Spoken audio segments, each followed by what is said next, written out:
Hi, good morning. I once read about a rather interesting experiment conducted by behavioral scientists in an American university. They put 10 monkeys in a room and placed a stepladder in the middle. Then they tied a banana to a rope and hung it from the ceiling directly above the stepladder. Now, one monkey decided to go for the banana. As soon as it started climbing the ladder, jets of freezing cold water were sprayed into the room, drenching the monkeys. Another monkey thought they would give it a go, and again, they were all soaked in ice-cold water. One by one, each monkey took a turn to run at the ladder, but again and again, they were all drenched. Eventually, they gave up on trying to get the banana. Then, one of the monkeys was replaced. And the new monkey immediately spotted the banana dangling from the ceiling, so of course, he started to climb the ladder. The other monkeys pounced on him, pulled him down, and beat the living daylights out of him. The new monkey knew nothing about the freezing water, but the other monkeys beat the message into him that you do not go for the banana. Now, the scientists replaced another monkey, and the same thing happened. No water. The others simply beat the new guy until he got it. One by one, each monkey was replaced until none of the original freezing water group remained. Now, they didn't even know why they kept beating each other. All they knew was, you do not go for the banana. My dear friend, I think this experiment is a clear reflection of what is happening in many societies today, including ours. At some point, we somehow got the message that it is wrong to strive for what we want. At some point, it became wrong to attempt excellence. At some point, it became wrong to try new things. So many Ghanaians have come home from life abroad and wanted to implement the new things they learned, but all they hear is, that's not how we do things here. Talk a little differently, dress a little differently, act a little differently, think a little differently, and they will descend on you like a wilderness of monkeys. Oh, and just try to introduce a new procedure at work and see what happens. In politics, we see it all the time. One party announces a policy, the other shoots it down, only to adopt it later. But we are at our worst when one of us is trying to succeed where the rest of us previously failed, or trying to do something differently from the way we did it when we had a chance. Then we suddenly become vicious. Just look at the way this Rastafarian students' debate has unfolded over social media. Of course, we can't always be in total agreement, but must we be nasty about it? And what is the crux of the whole argument anyway? That if we acknowledge the rights of one group, then others will insist on their rights too. In other words, if we give people their freedom, they will be free. Yes, what a tragedy that would be, right? Besides, why are we still sticking to this idea of training our children to conform and operate in uniformity? Who told us that that was the right way to train children? Do we even know why we do it? Are we training them all to join the army or to work in a factory assembly line? Finland has the best education system in the world, and their students don't even wear uniforms, let alone cut their hair. Anyway, let me shut up. After all, in Ghana, you do not go for the banana, right? My dear friends, our nation needs healing. For decades, Ghana's largest export has been peace and stability. Now, a lot of that exists because of our tolerance for each other and our diverging views. Let's be aware of the threats to our tolerance. I always ask you to believe in yourselves. Today, I want you to believe in each other. If one of us wins, we all win. We don't even know why we are beating each other down so viciously. So let's not be like the monkeys. Let's stop it. My name is Kojo, and I rejoice in your success because it proves that mine is possible too. So go for the banana. Good morning, Ghana.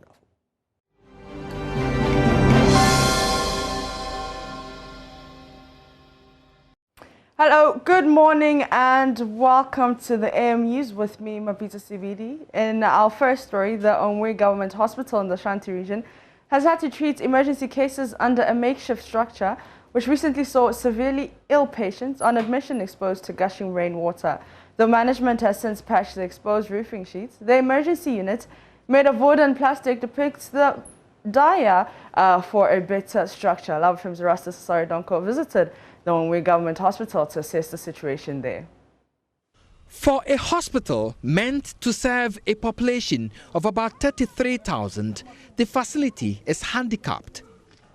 The 40-bed facility is saddled with inadequate medical staff and wards, as well as lack of basic medical tools like slit lamps for eye examination, X-ray equipment, and incubators.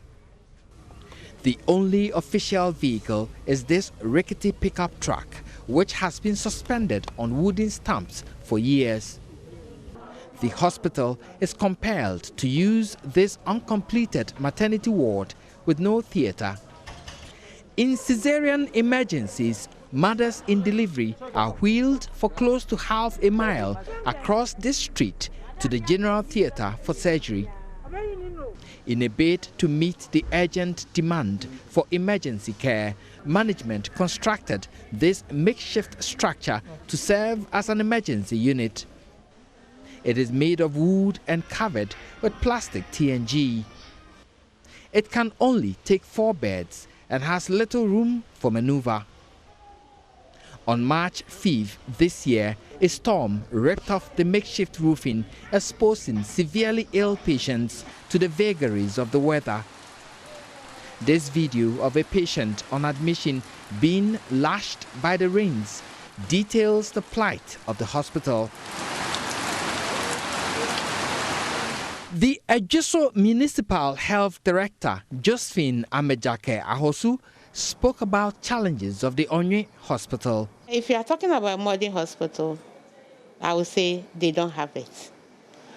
So it needs a lot of infrastructure development. The structure we are even talking about, the emergency, I don't know for how long it will serve because it's not a structure, it's not a permanent structure. When you go to the place, you realize that they have plywood, as a demarcation and all that.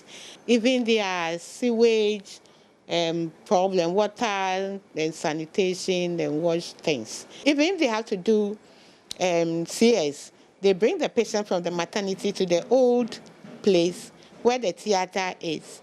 After doing the operation, the patient stays there in the recovery ward for some time before a day or two before the patient is returned to the maternity block. And that will not be the ideal thing that we expect. Though the leaking roof, which caused rainwater to fall on patients at the emergency ward, has been patched, the emergency ward itself, which is a makeshift structure, waits for another thunderstorm until a befitting structure is constructed for the Onwe Government Hospital to serve as an emergency unit. We are sitting on a time bomb for another disaster. Reporting for JoyNews, Erastus Asaridonko, Onwe, Ashanti region. Away from that, the global fight against tuberculosis has received increasing attention over the years. However, the disease remains one of the topmost global health problems, especially in sub-Saharan Africa and Ghana. As the world marks the World TB Day amidst COVID-19, my colleague Anas Sabit has been speaking with some TB patients who are now TB champions on the need to stand against stigma and discrimination. There's more in the following report.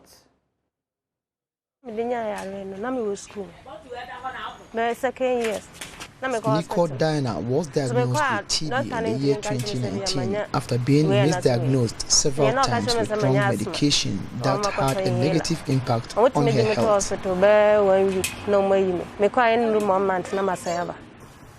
All this while, Diana had been treating asthma until health authorities visited her community for a community health screening.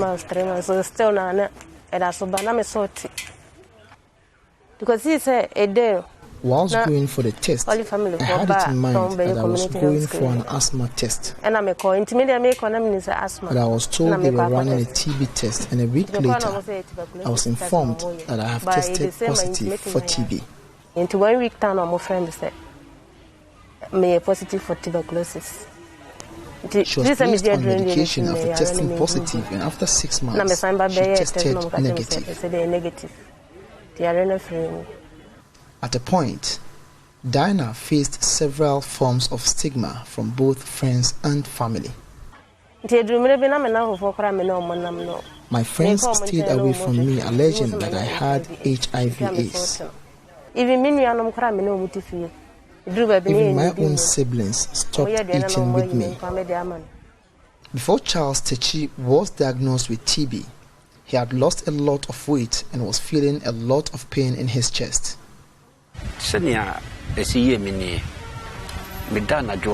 I sweat a lot whilst sleeping and I experienced severe chest pains. For Charles, he nearly gave up on treatment due to stigma.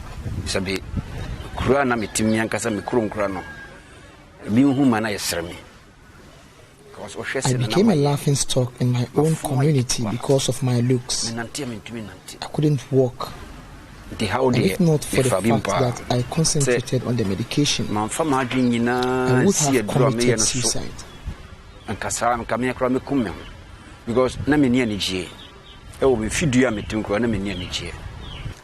Now, research evidence indicates that tuberculosis remains a foremost global health problem that affects about 1/3 of the world's population. TB is one of the top 10 leading causes of death worldwide and responsible for more deaths than HIV. In Ghana alone, over 46,000 new TB cases are estimated by the World Health Organization annually. Statistics available at the Holy Family Hospital, which is the largest health facility in the Bono East region, reveals that the number of TB diagnoses reduced in the year 2020 compared to same period in the year 2019. Godfrey Amankwa is the institutional TB coordinator at the Techiman Holy Family Hospital. 2019 we had 230 new cases. That from 1st January up to 31st December 2019. By 2020, we diagnosed 189 new TB cases. That is from 1st January 2020 to 31st December 2020. Godfrey tells me COVID has affected the fight against TB, and he's afraid that some people are dying of TB after testing negative for COVID. Because of the COVID, I think all our attention has been drawn to the COVID. So any person who coughs, we are inherited to do the COVID test more than the TB test. And the unfortunate thing is the same sputum that the patient will produce for the COVID test. So most of the patients, once we do the COVID test is negative, we just leave them without doing the TB test. We even had a case we lost. We did the COVID test 2 times, it was negative. Later, we did the TB test, it was possible. At that time, it was gotten to the end stage and we lost the patient. So it's possible we have been losing a lot of patients to TB. Well, because we neglected the TB and we were concentrating much on the COVID. He, however, has a suggestion on the way forward to save the situation. What we can do is, any person who reports to the facility with cough, and we are even suspecting COVID, what we can do is, once we take a sample for COVID, because it's the same sputum, we can also get the same sample, another sample for TB. So if we do the TB test and it's negative, we don't lose anything. Rather than concentrating on the COVID and the COVID results will come to be negative, we lead the patient to go into the community. If the patient had TB, the patient is going to infect other ones. So, as it stands, both Diana and Charles have decided to be ambassadors of TB. This is what they have decided to do to increase awareness and reduce the stigma associated with TB. I am a TB champion. I am now a TB champion and I educate people about TB and urge them to seek medication. I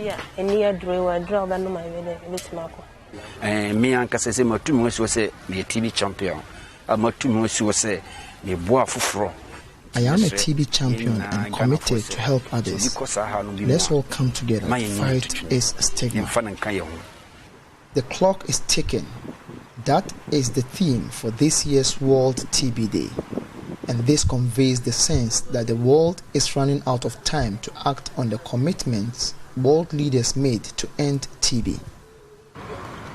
Reporting for Joy News, Anas Sabit, Tichima. Away from that, Speaker of Parliament Alban Bagbin Tuesday clashed with the Majority Leader over the admission of a petition by the founder of Unibank, Dr. Kobina Dufo, and CEO of UT Bank, Prince Kofi Amobing, requesting Parliament to investigate circumstances leading to the revocation of the licenses by the Bank of Ghana. The petition, which was presented on the floor by Boku Central MP Mahama Yaraga, faced stiff resistance from the majority as Okaiko Central MP Patrick Yalbauma and Majority Chief Whip Frank Arno Dompre argued it should not have been entertained. Things got to a head when the Majority Leader, Osei Chairman Sabonsi, got involved and questioning the basis for admitting the petition. The Speaker subsequently directed that a 7-member committee be set up to probe the petition and submit its reports to the House for consideration. Up a committee to go into the petition and then report to the House. And then the House will then have the opportunity to deliberate on it, because the report of the committee will come in the form of a motion, and then we can debate it. If at the end of the day we get the sense that there's a matter pending, we will be guided by the contents of the speeches that members will make on the floor, and that is the time that we can now apply Order 93. I'm very clear in my mind about this.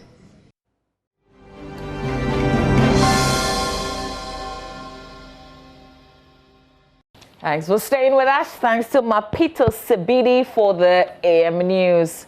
We're bringing you a lot more headlines down in the newspapers as we also touch base with our online portal, myjoyonline.com. So if you're just joining us, you missed a lot, but we still have plenty more to come. So welcome to the show. Ben? Well, welcome aboard. Good morning, Mama V. How are you this morning? I'm okay. I'm okay. I just observe that you're rocking a lovely dress. You have lovely hair, and you are my co-host, which is obvious. But the thick locks, like Kojo Nchidiano, you are not there yet. No, I am not. You are not. I'm not.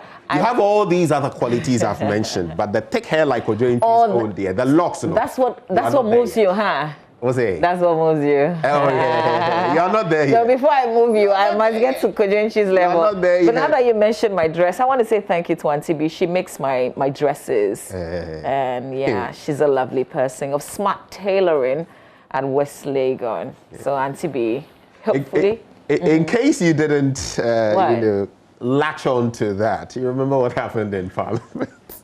See, you are the leader of government business. You are majority leader. But that's for the speakership. You are not there yet. You are not there yet. I can be. Hey. Yeah. When you have a speaker from the other side, oh, Betty. Oh, that's a pause for effect moment, isn't it? Yeah. This one. Okay, so I get the vibe now. I get the vibe. You now get it. Yeah. I get the vibe. Charlie, you're something. You're something.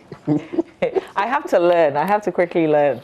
But yeah. I have to catch up with my price. Yeah. Anyway. We're going to go through the papers. I've got the Times, the Daily Guide, the Finder, and the Business and Financial Times. We've got some other papers if we have time. We'll go through that as well. Okay. From my end, the Republic Press, the New Independent. Then there's the Ghanaian publisher, the Daily Dispatch, Daily Graphic. Can you say Republic Press like 5 times? But you cry. You but I am Republic Press. Say it. You say it. Let's start with But you. I asked the question. No, but you were not. At least say it. Can you say Republic Press 5 times, continuous, like with some kind of speed? How many times? 5. 5 times. Go. In a mask. Like that's go, Ben. That's wicked. Go. Republic Press, Republic Press, Republic Press, Republic Press, Republic Press. No, you didn't quite get it. Yes, I did. No, you I did just not. said it. You want me to go faster? Yeah. Republic Press, Republic Press, Republic Press, Republic Press, Republic Press. No, you're cheating. No, I'm trying. No. Okay, you try it. You do 2. But I asked the question. Do 2. How can the quiz mistress? Not 5, do 2. How do you turn the whole situation around like that. Let me start with the Ghanaian Times newspaper. On the front page, government will permanently end perennial Accra floods. Francis Asenso-Boakye, who is the sector minister, given that assurance as he toured some of the areas. Also, whole rocked by 2 bizarre murders in 2 separate incidents. Another very sad one, as we reported yesterday here on JoyNews. After satellite AFCON success, government must continue to provide more AstroTurfs for sports development. That's a call by Ransford Abe. His first name is Ransford, is it? Let's see. 31, West Page 31. Yeah, it is Ransford. I was just looking, right? I was looking for the picture. Oh, no, it's Randy. Randy. It's Randy. You know, the chairman of the Black Satellites Management Committee. Randy Abe. He's called on government to ensure that more AstroTurf facilities are constructed in all parts of the country, especially coming right on the back of that satellite success. Once we mention AstroTurf, okay, I'll come to that when we get into a bit more details. Government to empower... football ought to be revived anyway. Like really, really, you know, we're feeding into the young people graduating from those codes teams and all that. The PSL Tunsium. We need, yes. I mean, for a long time, we've not had those systems in place, really feeding the national teams from the junior level leading up. So I'm thinking as you build the AstroTurfs, ensure that youth football is properly taken care of, because that's how you create the next generation of starlets, satellites, black stars, and all of that. I wanted to say big ups to Robert Coleman. You know, he started the initiative with one constituency, with one AstroTurf, and I think he's been incredible in that regard. We just need a lot of municipal or assembly supports. In getting to the point, you know, where you mentioned, so that we can raise the young people and get them, feed them into the teams. You know, the interesting thing, we had that even without all these systems. So it shouldn't be too difficult to revive it, especially now that we are getting those systems in place. Yeah, but we have some of the clubs, the academies, even though they're private, and they get children from very young. You know, one of my boys, in fact, 2 of them are in the academies. It's only because of the COVID that things have slowed down a bit. It's good that they start really early. They play football? Yes. Wow. My elder, he loves football. Wow. He wants to live in England, Portugal, France, you know. So we could have some future parties and co from your family. This is not Ghana, Accra. When you're looking for properties, he will tell you, is it for us? Because I'm not going to live in Ghana, or, you know, I'm going to be playing football. Oh, right. Yeah, so I'll build my house in England. Okay. What's his favorite team? Manchester United. You know, even without knowing, I just got the feeling. I mean, if he's talking England, which other team? See, his team is Manchester United, but his favorite player will always be Cristiano Ronaldo. So I can understand that. His birthday cake will always have a Cristiano Ronaldo, and he'll tell you, Mommy, let it be Cristiano Ronaldo wearing a Manchester United jersey on the birthday cake. He's that crazy. Wow. Yeah. Wow. So good call. The kids now love football at very early ages. So if we can have more AstroTurfs, Robert Coleman, we should have one in my area. Give us turfs. Let's get through the rest of the headlines. And I want to ask about this issue of a girlfriend. This latest one in Ho that was reported yesterday happened on Monday. And this is extremely sad because those who know the couple said they had been dating since. So this lady, she was in JHS 3, exactly, and the family had kicked against it. Yeah. But eventually they realized that, you know, sometimes you get to the point where you realize, no matter the disparities, these people, you can't. They want to be together, so you want to let them be. To the extent that the mother of the lady, you know, they knew the relationship so well, so the guy could even come and sleep in their house. Yeah. And as I was reading the version in the Daily Guide newspaper, this is investigators talking to the gentleman, because he survived, even though we're told that he allegedly tried to also take his own life after he he allegedly killed his girlfriend. He slit his throat. It didn't work. He stabbed himself twice. It didn't work. Yeah. He tied himself to the fan, the ceiling fan. That didn't work either. Yeah. I guess God wasn't ready to. You know, you would have to deal with this thing that you did. So apparently they had a misunderstanding because he suspected the lady was cheating. And that's what started this whole issue. He called his brother and a friend, so they later reported to the police. Oh, God. And this is just coming. Remember, there's one that we haven't even solved. One also happening in Ho, where the lady is alleged to have been killed by her boyfriend. There's also the issue which is going through, which is being prosecuted now in Accra. This one is a man and the wife. The husband is alleged to have beating the wife, leading to her death. I think in just very recent weeks, we're recording a lot of these cases, and we need to change the conversation. See, it's not enough to follow them and go to court and speak to the media. We need to be changing the conversation, and if it has to be a conversation that changes people's mindsets from the very beginning, okay? Because we're giving birth every day, we are raising children. Can we start from there and not do the show of go to court and show placards and speak? If the issue is being prosecuted in court, it really doesn't matter what you do outside the courtroom. Yeah. But if we really want to change what is happening today, then we must come back and deal with, you know, there are underlying issues we often ignore. Yeah. And Mama V, they start right from home. Yeah. The other day, what's that South African in the United States who does this? The comedian who does that. The handsome guy. His name is coming. What's your description of him? You know, he hosted Benna Boy. Remember the... Yes, he did. Oh, what's the name of that South African gentleman? Who's now in America? Who's doing comedy? That show on television. Can you? Go ahead.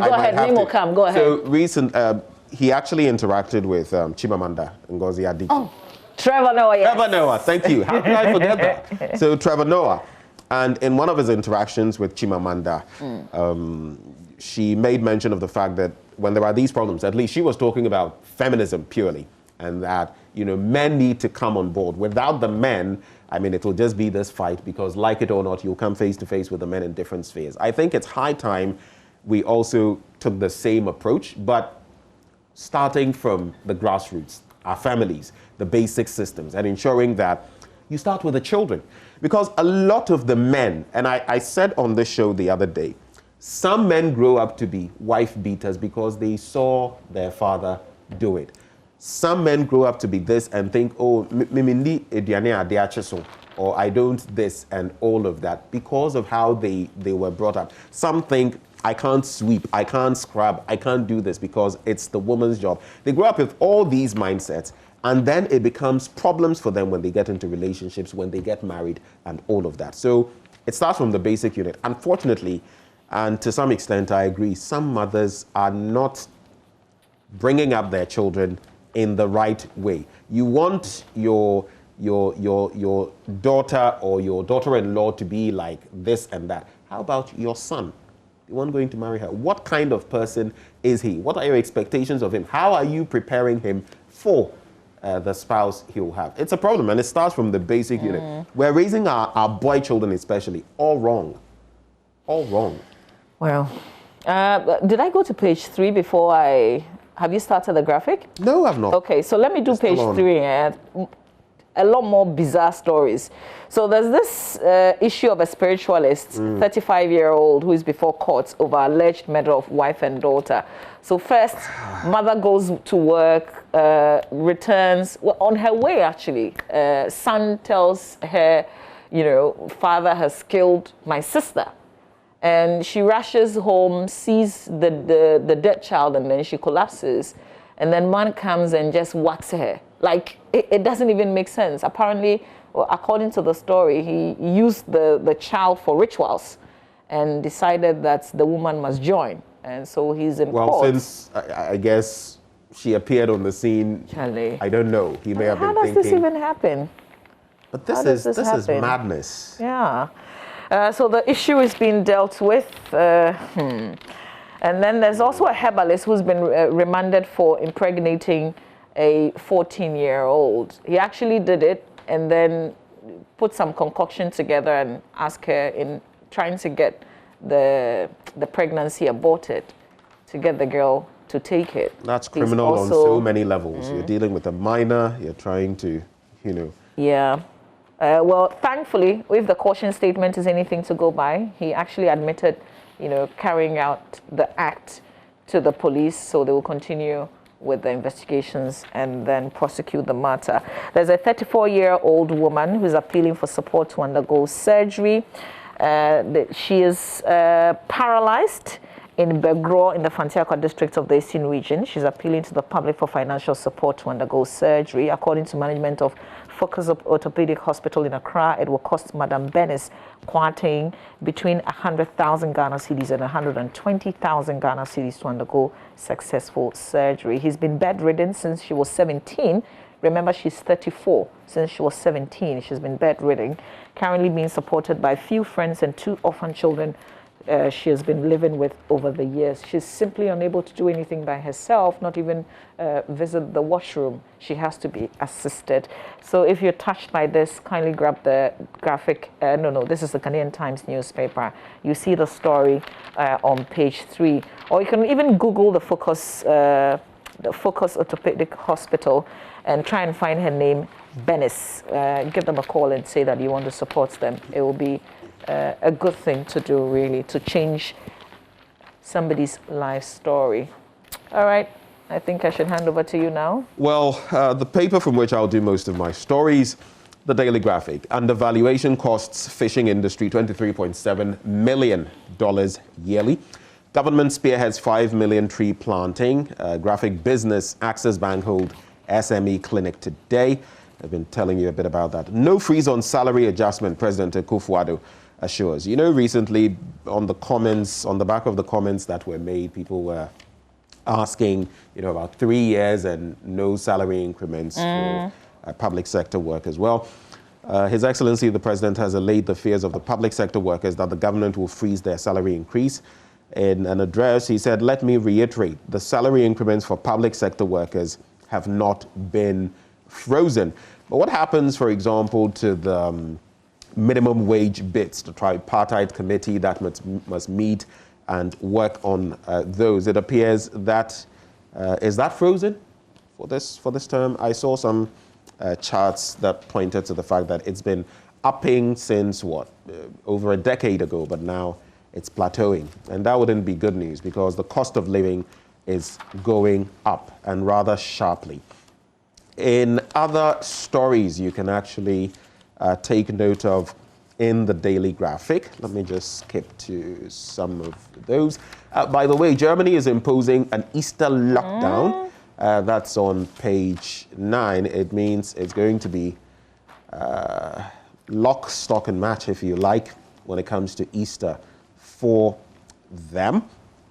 Don't exercise just after eating. Have you ever been told that? Don't work out right after eating.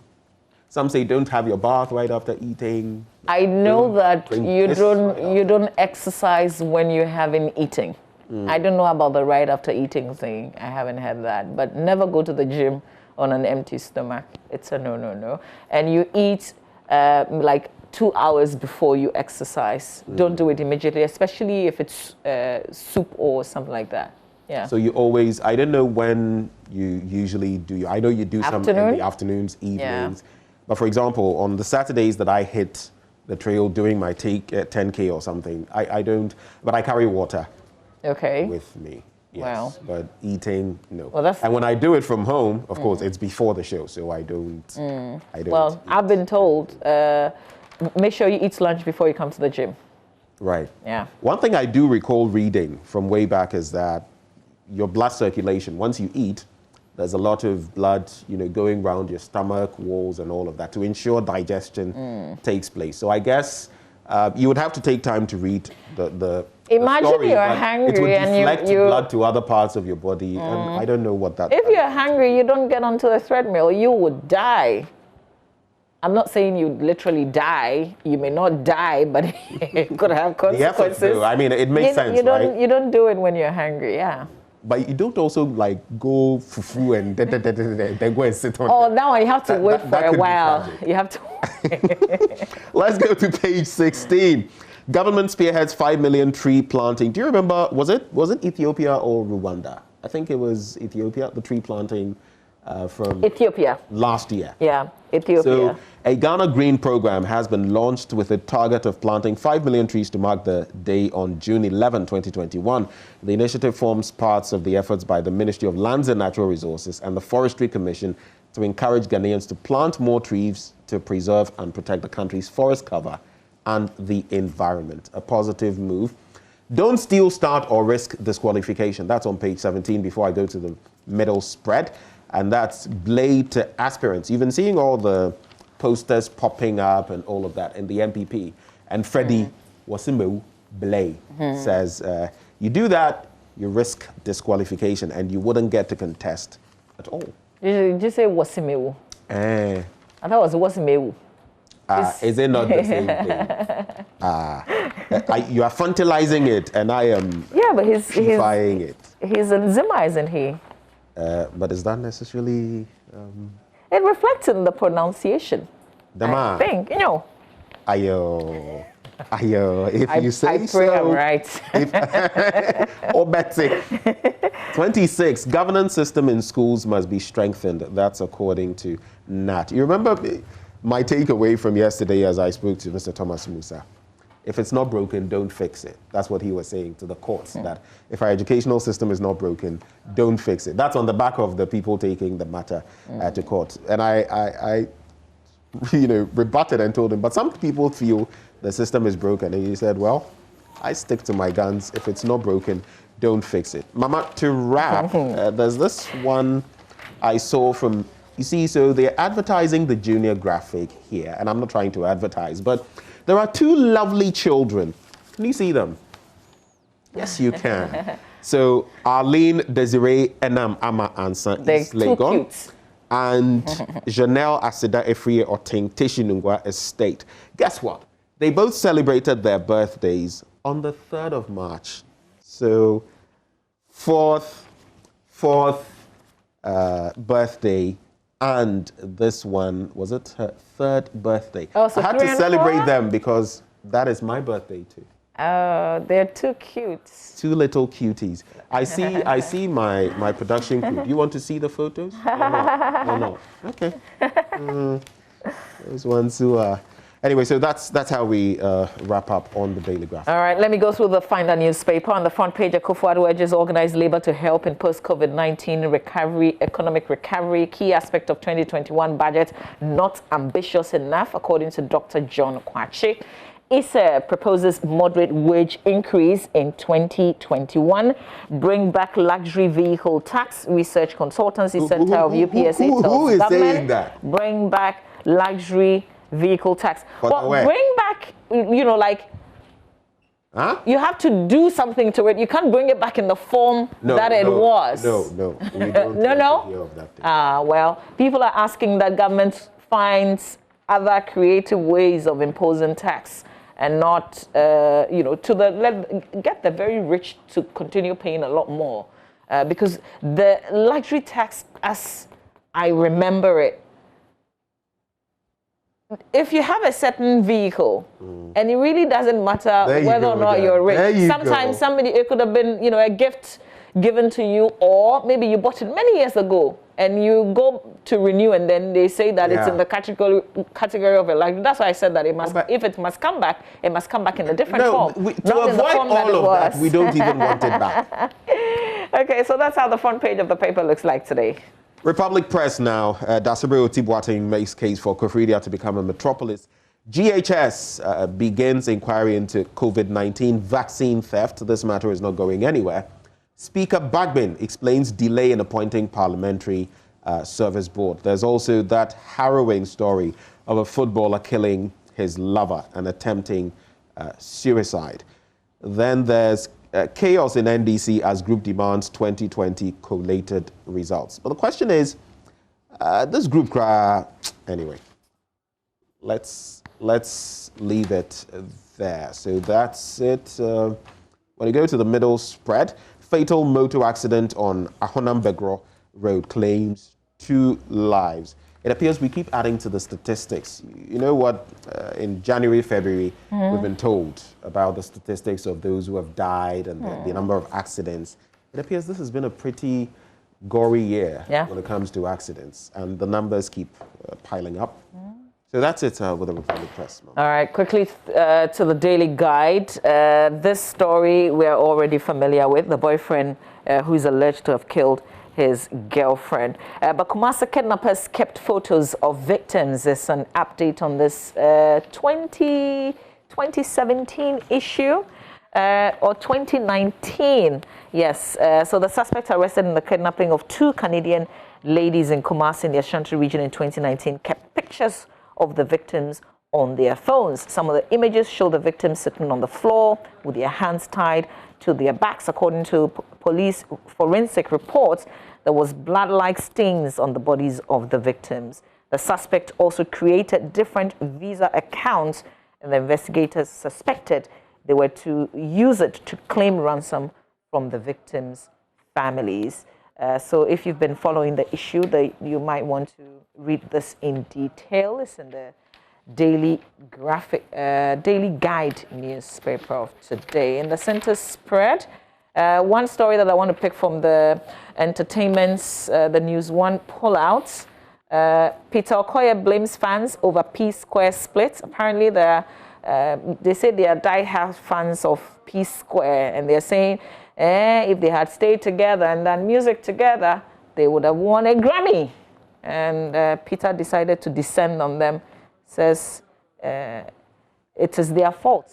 There's no guarantee even where they are today. It is their fault. Got any such laurels anyway. Yeah, they kept saying one person was better than the other, even when they were a group. He said, "You, the fans, no, that's what you started. You are the same people that brought us." But they were good together. I mean, I remember that song personally. You know how they pronounce personally. They were good together, and we were listening to them from way back. They were doing so well. I don't know, but as it is now. But it was us. No, we say, oh, one person there, he only dances. He doesn't sing. He doesn't do this. He doesn't do this. I thought it was a relationship thing that split them up. Because I hear there was some wife something going on. I think he's just trying to say that they came from us, and it all amounted to them eventually, going their separate ways.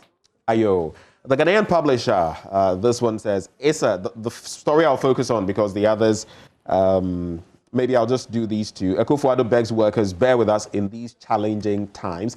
And Issa warns against wage increase. So on page 3, the Institute of Statistical,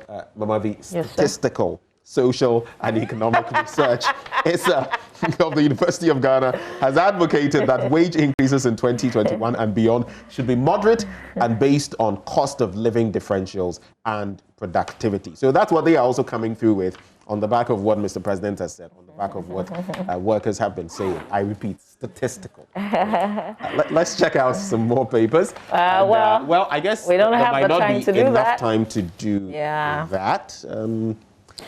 So listen, go to the newspaper stands. If there's anything you heard that you're interested in, you can grab the papers at the newsstands and read. You can go to myjoyonline.com. We've got plenty of stories there.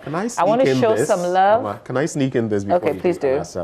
This has generated a lot of conversation because we put it out. Rastafarians should set up their own schools in Ghana. Angel Kabonu. I tell you, when I posted this, the sort of comments under. That's a low blow. I mean, who says that?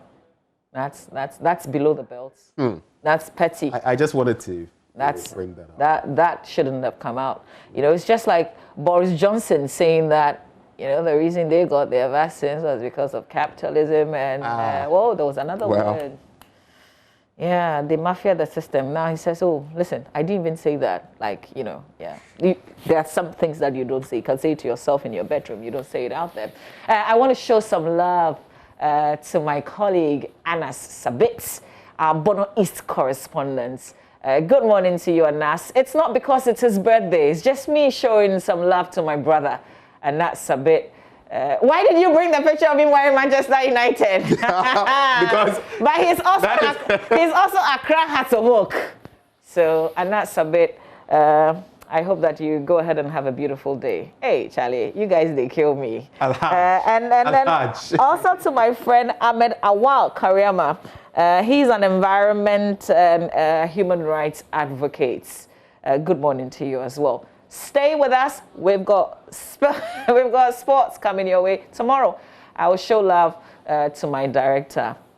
So, Echo, get me lovely pictures of Gomez, one that the girls will fall in love with. We want one displaying his hair, his look, and I can imagine Gomez going to school at around this time. Well, we've got sports coming your way, after which we will bring you AM Businesses courtesy EcoBank, the Pan-African Bank. Today, parts of our show will be from the Labadi Beach Hotel because we'll join Graphic Business and Access Bank to bring you the breakfast meeting. Stay with us. There's plenty coming your way.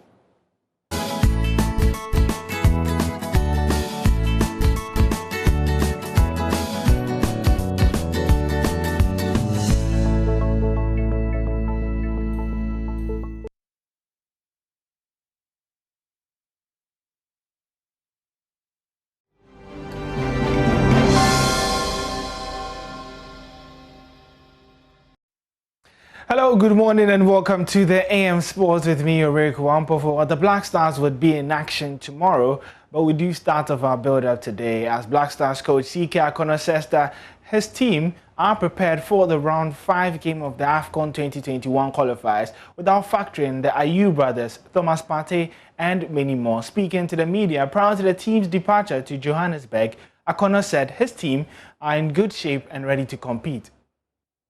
The senior national team, the Black Stars, held their final training session ahead of their trip to South Africa to face Bafana on March Day 5 of the 2022 African Cup of Nations qualifiers. Head coach of the team, CK Akono, will be without the services of influential players such as the Ayew brothers, Thomas Partey, and many others. However, he insists he prepared his team, knowing very well that they will not be available for the encounter slated for later this week. At least today, we're sure of the squad. Everybody, has come, and so we prepared very well, adequately, knowing that the match ahead of us, a tough one, but we're very, very hopeful. Well, we were aware from the beginning, say, a bad day, one. Whether we'll be able to get them, we don't know, but we were aware that the possibility is there. We will not go with them, and so we prepared ourselves without them. Should they come in, it will be fantastic, but we are without them, and we've done so well in that area. We've worked, and so we don't have much of worries. About 10 home-based players will be making the trip to South Africa for the qualifier. Akono says he is willing to give players who ply their trade domestically the opportunity of playing for the national team. I said from the beginning that I'm going to give the locals a chance, or the home-based player. Local is too much of home-based players, and I think it's clear. I think for a long time now, we've not had this amount of numbers, and so I'm very, very happy that we've been able to achieve that. Not just me, because the boys have also shown their qualities, and we've given them a fair chance. The Black Stars could book a ticket to next year's AFCON should they secure a win come Thursday. While still on the Black Stars, Gladson Awako claims the number of home-based players invited to the team is a testimony of the quality of the Ghana Premier League. He is confident the team still has the quality to match any opposition. Awako is one of the players who have had a sensational season with Great Olympics, securing him a place in the senior national team. He says the opportunity handed to these players shows the level of quality in the Ghana Premier League. This tells us that the local guys here are doing well as well, and this should be a motivation to our other colleagues back home, that there are more rooms, there are opportunities. If they should keep working, they should keep playing well. I think the coaches, the managers will give them the opportunity to exhibit themselves. So it's a plus for us and those who are not here with us too. Just a final one. What should we expect from you? Well, they should keep on praying, supporting us, and we know we'll come back with a victory. Thank you very much. All right. Awako is also confident that the team will have a good game against the Bafana on Thursday, for they have been training for almost a month. But so far, for almost about 4 weeks now, and I think we are getting to the final we're coming to the end of the week, which is very, very crucial at the moment. And I believe training and everything, the preparation has been good. And I think everybody feels good. We are all feeling very, very good for the game. A win for Ghana against the Bafana will book a ticket for the team to participate in the 2022 African Cup of Nations to be staged in Cameroon. Well, still on the matter of the Black Stars who will be playing tomorrow, and GFA President Keto Kreku has addressed the team and, charging them up to go and secure qualification as they do face South Africa on Thursday.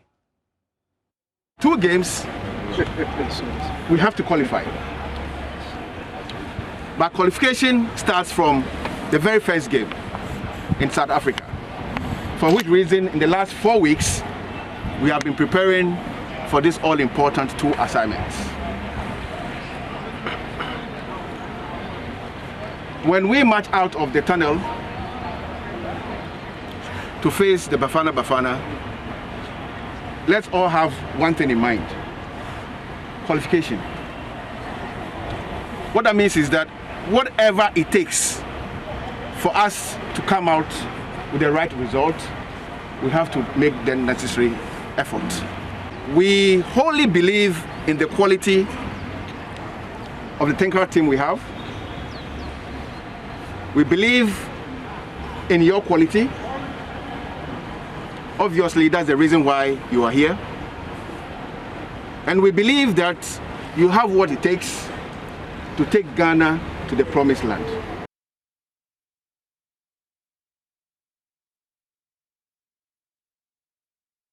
Well, the Promised Land is a ticket to the 2021 Africa Cup of Nations, which would be held in Cameroon. It wasn't just Keto Kreku, the GFA president, who spoke to the team. Sports Minister Mustafa Yusuf also addressed the team as well.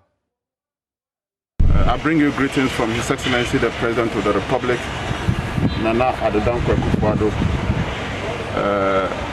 He says I should come and say welcome to those of you who travel all the way from Europe to join your colleagues here this morning to have training, and also to wish you well on the journey that you are just about to embark to South Africa. After coming to watch the last 30 minutes of your training, I have no doubt at all that in South Africa we are going to qualify for AFCON, not in Ghana but in South Africa. So I know you will go with that spirit, knowing that even though the president of the GFA said we have 2 matches, but to me we have only 1 match.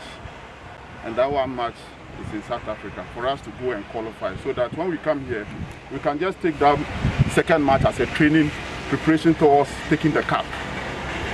The AFCON Cup, I mean.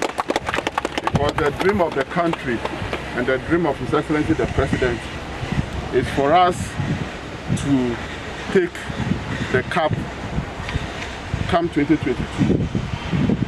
It has been a very long time, and I know the last time I went there with Mr. President, when our junior under-20 team won the AFCON, and we went to His Excellency the President. He said it has been a very long time, since 1982. We've not had opportunity as a country winning the AFCON at the national, the senior level. So the whole country, His Excellency the President of the Republic, and the whole country is praying for you to qualify first. And also, I know very well that when we qualify, we are going to take the cup. With the caliber of players that we have and the training that I've seen you exhibiting, the talent that I've seen you exhibiting this morning, I have no doubt at all that you are going to make us proud by lifting the flag of Ghana high on that stage. So today I'm just here to first of all introduce myself to you and also bring you the greetings from His Excellency the President, and assure you that the whole country is behind you. We are praying for you as we embark on this journey, and you will not come home, or you will not come home without qualifying. We know that one for sure. With the players that we have, the technical team that we have, we know that one for sure that you will qualify. So we wish you well. And whatever support that as governments we have to do to make sure that you qualified and be able to bring the cup home, we will do our best to ensure that we give you all the necessary support. That assurance too can be taken from me.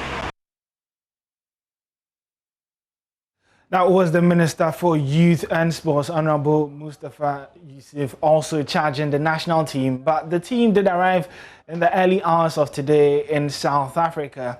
And let's take a look at some pictures.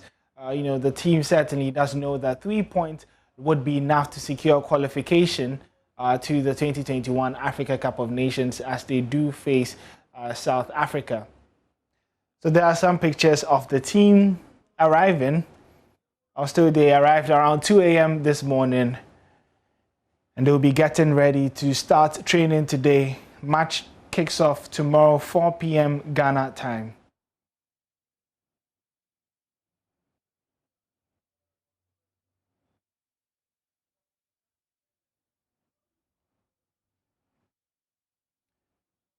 Well, we did hear from the Youth and Sports Minister, Honorable Mustafa Yusuf, and once again, he's charged another team, this time not the Black Stars, but the National Paralympic, powerlifting team, to win more medals in this year's Powerlifting World Cup, which commences in Manchester on March 25th. There is more in the following report by my colleague, Asari Bediako.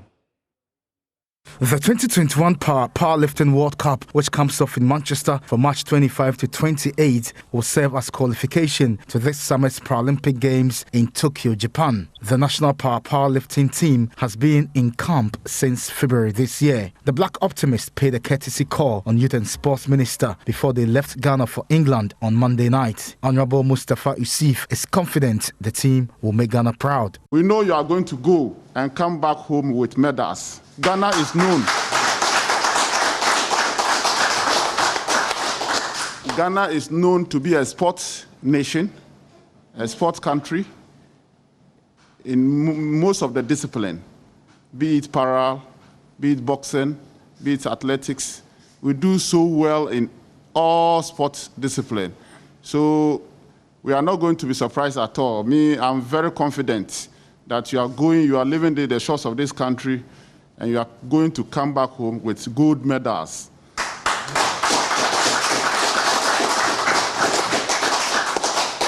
And you also will lift our flag high. Samson Dean is president of the Ghana Paralympic Committee. Yeah, I think today is our happiest moment. For the first time, a team within the disability front, the Paralympic movement, have gotten the opportunity to meet with the minister. I know most of you sports journalists are aware of the discriminations, and fortunately for Ghana, since I became the president of the MPC, we are lucky to have been chosen as the country, as one of the 3 countries in Africa to fight against sports, against stigma. Currently, Ghana is leading when it comes to the fight against sports, against stigma, where with this, I know that Berlin and Bonn will be so happy. That's the IPC, will be so happy to see that there has been a change in the front. The national powerlifting team won a bronze medal in last year's edition of the Powerlifting World Cup. They are confident they will win more medals for Ghana in Manchester. Well, we certainly wishing them well as well. But remember, the Black Stars also play against South Africa tomorrow in the AFCON qualifiers, knowing that 3 points in Johannesburg would be enough to secure qualification to next year's continental showpiece. But that's how we wrap up the sports here. Throughout the day, we're bringing you updates on the team and how they've landed and how they're training and getting ready for that match as well. My name is Orek Wampofu. You can get some more sports stories on @JoySportsGH on our social media handles on Facebook and Twitter, and then my JoyOnline/sports. The AM show continues right after this.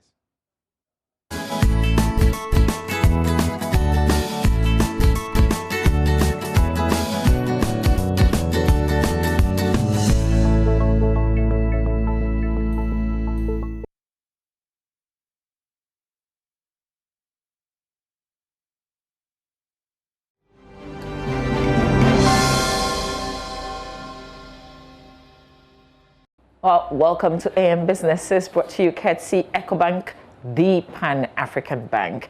Well, the month of March is dedicated to telling the rich Ghanaian culture amid the coronavirus. Today on AM Business, we focus on the Ghanaian story captured in the coronavirus pandemic and its impact on businesses through the arts of textiles. Here's Charles Aite with more. Textiles, they say, imprint the experiences of memorable events in our lives, be they exciting or gloomy as the coronavirus. Here in Ghana, a leading local textile firm, GTP, is giving a positive narrative to the coronavirus pandemic, chronicling national events from the lockdown to the various presidential updates. I sat with Stephen Bedu, head of sales for GTP. With the onset of COVID-19, the challenge we sought to address was, how do we tell the story of COVID-19 in a positive light? How do we put a positive twist to something as accursed as COVID-19? So we challenged our creative team to the task to say, guys, what do we do? A lot has changed since Ghana recorded its first COVID-19 case. The emergence of lockdown measures and the restriction in movement have sent businesses gasping for survival. Interestingly, these measures have had a positive turn on the local textile industry, hitherto exposed to the illegal proliferation of fake textiles into the local market from especially China and Nigeria. This is going to be the design room where all the magic happens. This is where all the magic happens. These creatives are the brains behind the 3 popular textile designs in the Ghanaian market. Fellow Ghanaians, Lockdown and Nana Spectacle.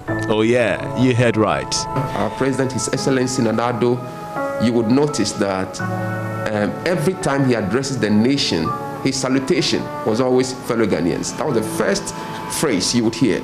And it runs through all his speeches to the nation. And we thought this was a nice phrase to name the design which we're going to introduce, and therefore we came up with fellow Ghanaians. The other thing about those addresses that is the president's iconic spectacles. You can't miss it. And so that spectacle became the key motif. So in the fellow Ghanaians, you find that the spectacles runs through all the fellow Ghanaian designs, of course. And in the case of Lockdown, the padlock and key, those were the key motifs that runs through all those designs. And so this, if you, in a nutshell, this is the rationale behind these 2 collections that we introduced onto the market some few weeks ago. We find these times as very abnormal times, and as part of the things we do, we try to capture events and activities that go on, which are almost landmark in our history. Bismarck Eduasare oversees the creative desk of GTP. He walked me through the hidden details of these popular COVID-19 textiles. This was, in our mind, the first measure that was taken. It was a stay-home measure. It was everybody being indoors. So we find chains and padlocks to the chains. So it was like we were all shut in at the beginning, the middle of March up to April. There was nothing you can do but to just stay at home. So that was the concept, stay at home measure. Okay, this is also lockdown. So you still find chains and padlocks. I don't see the chains. What are the chains? We've moved from the land to the air. The air. Okay. To the air, right. So this one has to do with the airports being locked. The restrictions on air movements. Air movements, okay. So you see fans like the airplane fan blazed with the padlocks attached to them. Sort of no-fly zone or restriction of passengers. And that Nana here was the brain behind. Nana was the brain behind it. Okay, Nana. So what made you bring all these things together to symbolize the restriction on air movement? Oh, okay, what we heard was there was a lockdown around the airports and then the borders and then the various shops have to be locked down. So I generated this idea from the aircraft We have a padlock. Yeah, so which means like the airports have been, or the borders have been locked. And you have a keyhole here, and then you have a key also over here too. Yes. Yeah, and then you have a view of the padlock here. Yeah.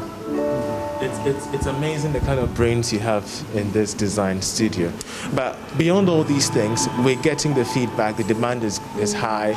Has it put a strain on your guys here? Because it has to do so much to meet the demand. Well, we are capable and we can take the demand. What happened was that we first produced 90,000 yards. Since then, we've put in about 300,000 yards. So I'm sure we can meet the demand. Okay. I just can't wait to see the fellow Ghanaians and Akufo-Addo's spectacles. You realize that in Ghana, the story could not be told without mentioning the Commander-in-Chief and the various weekly broadcasts he had to the nation. So in trying to depict it, what we did was that for one concept, we took his most favorite classic design, that is Hein Pankasa, and put in the glasses, which has become iconic for our Commander-in-Chief, and put the two together to create this wonderful design. This was also the brainwork of Dede, and it came out really nice. And we are amazed about the response. Yes. The response has been amazing. Yes. But one thing about the textile industry has to do with the power of symbols. Yes. And during these times, this particular power is really catching up with so many Ghanaians. How do you intend to translate this particular thing into revenue? Right. Since we created the design and then produced the cloth, for us, in selling it, it's like it's not just about the revenue. It's getting every Ghanaian to own a part of this year, so that, as you rightly said, to posterity, we would have a story to tell, and that is more value to us. And in doing that, we also sell the brand name GTP. The popular fellow Ghanaians print was curated by Franklina Dedenate. This design has glasses on them, similar to the signature ones worn by Ghana's President Nana Dankwa Akufo-Addo, who's been given regular updates on the virus. How do you feel as a woman? I feel very great and happy because at least I'm seeing people are liking it and they're also buying it. So I feel very happy about it. The new fabrics have symbols like padlocks, keys and planes to reflect some of the measures implemented to curb the spread of the coronavirus. Wax prints are popular in Ghana. Many office workers wear them on Fridays. Demand for these collections have skyrocketed, and for a textile company previously struggling to stay afloat, not more than 100,000 yardages of textiles hit the market daily, thanks to COVID-19. We were amazed by the reaction of the public to this fabric. We've run out, we had to quickly set in motion the process to print some more. This is what happens in all our operations. You know, the thing about designs is when you're introducing a new design, you never know how well it will be received.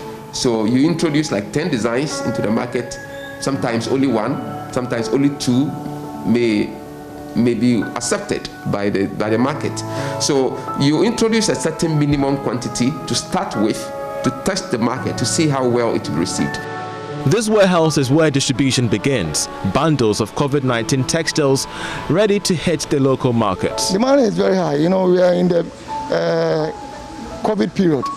So a lot of people want the cloth just to remember the period one day, to tell their next generation that there was a period that we had the displeasure of the environment. The textiles industry is a whole value chain. I visited this sewing shop owned by Linda Ashon. I'm interested to know how much revenue dressmakers are raking in. As for this cloth, people are patronizing it. I've been stitching it a lot since they launched it. Every day, so you know people are coming with for their own. It seems the cloth, everybody wants to get some. Told me that yeah. So for you as a designer, as a seamstress, do you feel COVID-19 has really brought its positive side? Yes, it has.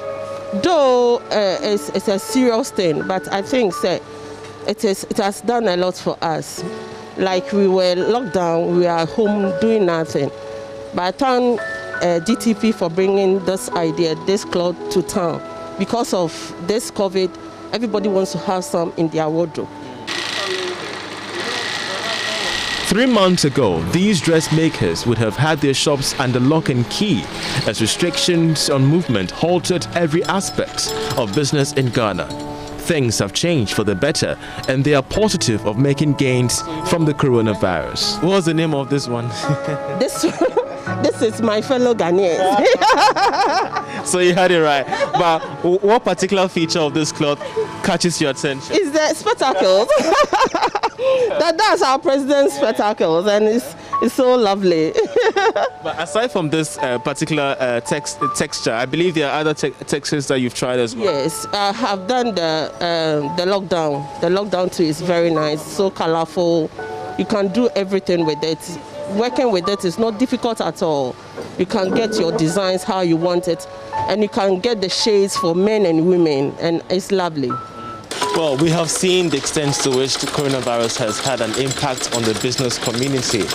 But we've also seen the positive sides of this pandemic as various apparel sectors and players in this field are cashing in on these new materials by GTP. It's not just a historic indication of the fact that we are putting together the impact of COVID-19 in print on the textiles, but also how much these guys are reaping in terms of the benefits in the long to medium term. I'm Charles Aita reporting for Joy Business.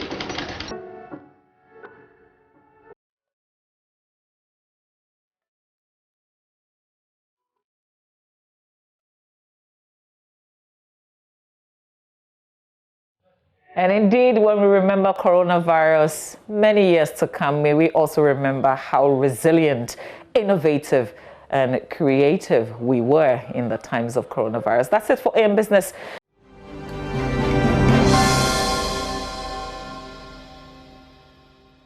This week hits on the AM show every Wednesday, and it's brought to us proudly by EcoBank, the Pan-African Bank. Now, let's tell you about another Ghana Month story. This one is from our correspondent Eliasu Tanko, who takes us to discover the intriguing, mystical, and spiritual backstory of the Ziara Mosque, a historical site located in the ancient Mamprugu town of Wulugu. Enjoy. Imam Abubakar More completed the building in 1952, declared it holy site, and died in 1993, leaving the sacred edifice in the hands of his 6 sons. During the construction of the structure, the Imam noticed that when he woke each morning, another level was miraculously added to that which had been built the previous day. This continued day after day until he completed the building. On our visit, we met the senior most, Sheikh Ahmed Abubakar More, who, after a lengthy discussion about his father, directed his brother to guide us around the site.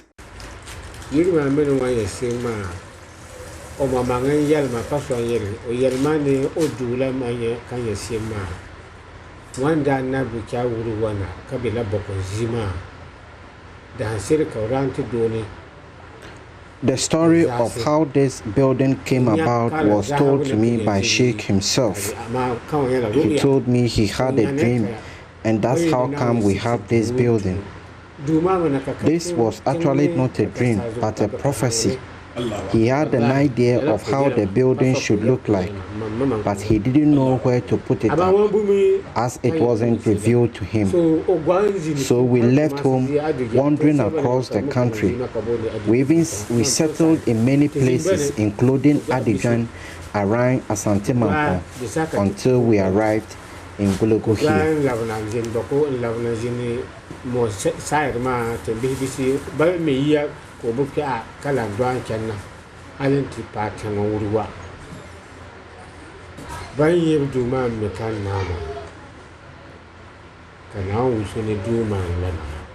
Inside the historical site, our guide, Sheikh Mahmoud Abakar Bore, explained its key unique attributes.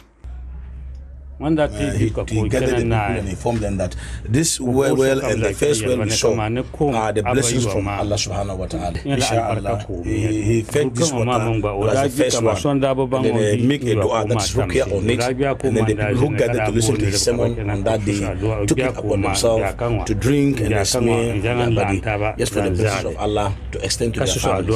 Some of them were having business challenges and then family issues. But after that incident, some of them came to confess that actually they had solutions and things were moving on well.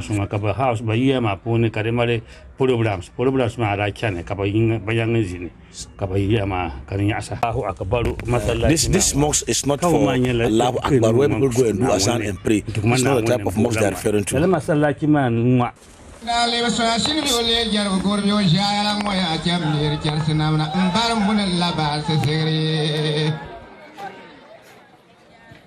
This is a veranda. This is where he used to sleep. If there's warm season like this time around, you come out and then sit here and rest. That the rooms are many. This is another room again at his far left.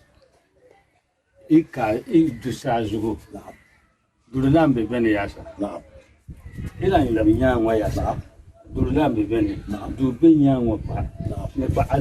So that the rooms are many. He's giving the direction of the rooms, that there are many. One of the outstanding wonders of the structure was the size of the rooms.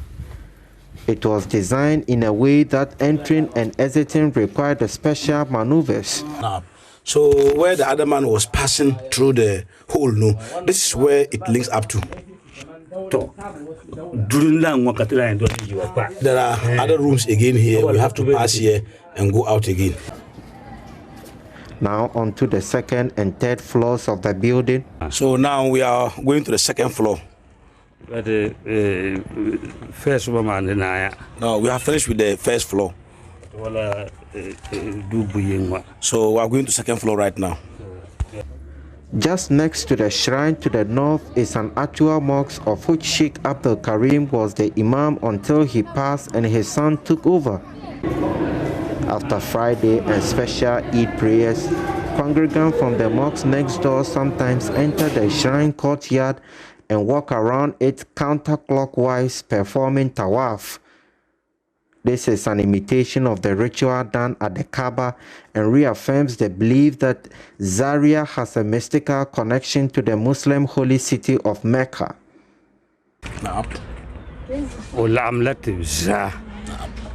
Where we are standing currently on the second floor is normally where every Friday he gathers his children, students, and every person who are here to come and sit with him here to praise God. At the end of it all, he will supplicate for the whole world that where we are standing currently is a highly spiritual place. Sometimes he used to come and stand here. If you want you to believe the karama or the miracles of Allah subhanahu wa ta'ala, he will point to you this way and you see that you see Makkah here. Standing from here, you see Makkah here. For a small fee, anyone can visit this fascinating building with a guide. The shrine can be seen to the west from the main Waliwali Bolga road, just on the south side of Wulugu. However, the brothers say managing the facility has become more expensive and wants government to intervene. He's the only person every year. He and his children, they look for a quota, and that's bitumen. They will get that one and mix it with the sand. When they add it to the sand, then they will come and then see where there are erosions taking place. Then they will just patch those areas. That is what they do every year to maintain the shape of the place. But if maybe they could get a permanent security here, authorities can take it up. Maybe put up a security room. The person will be employed here permanently, because a lot of people have been coming outside the country. The wise and different type of race and ethnic groups comes here every day in and out. When they come, they don't pay anything. If you have a person employ him, he'll be the caretaker of it, and they will not be assisting the person. So because they have their individual that they are doing, so they are afraid that when they live here, when they pass away and their children who are into schools, formal education, and become big-time officers somewhere, they will not have attention of the building. Elias Sotanko reporting for JoyNews.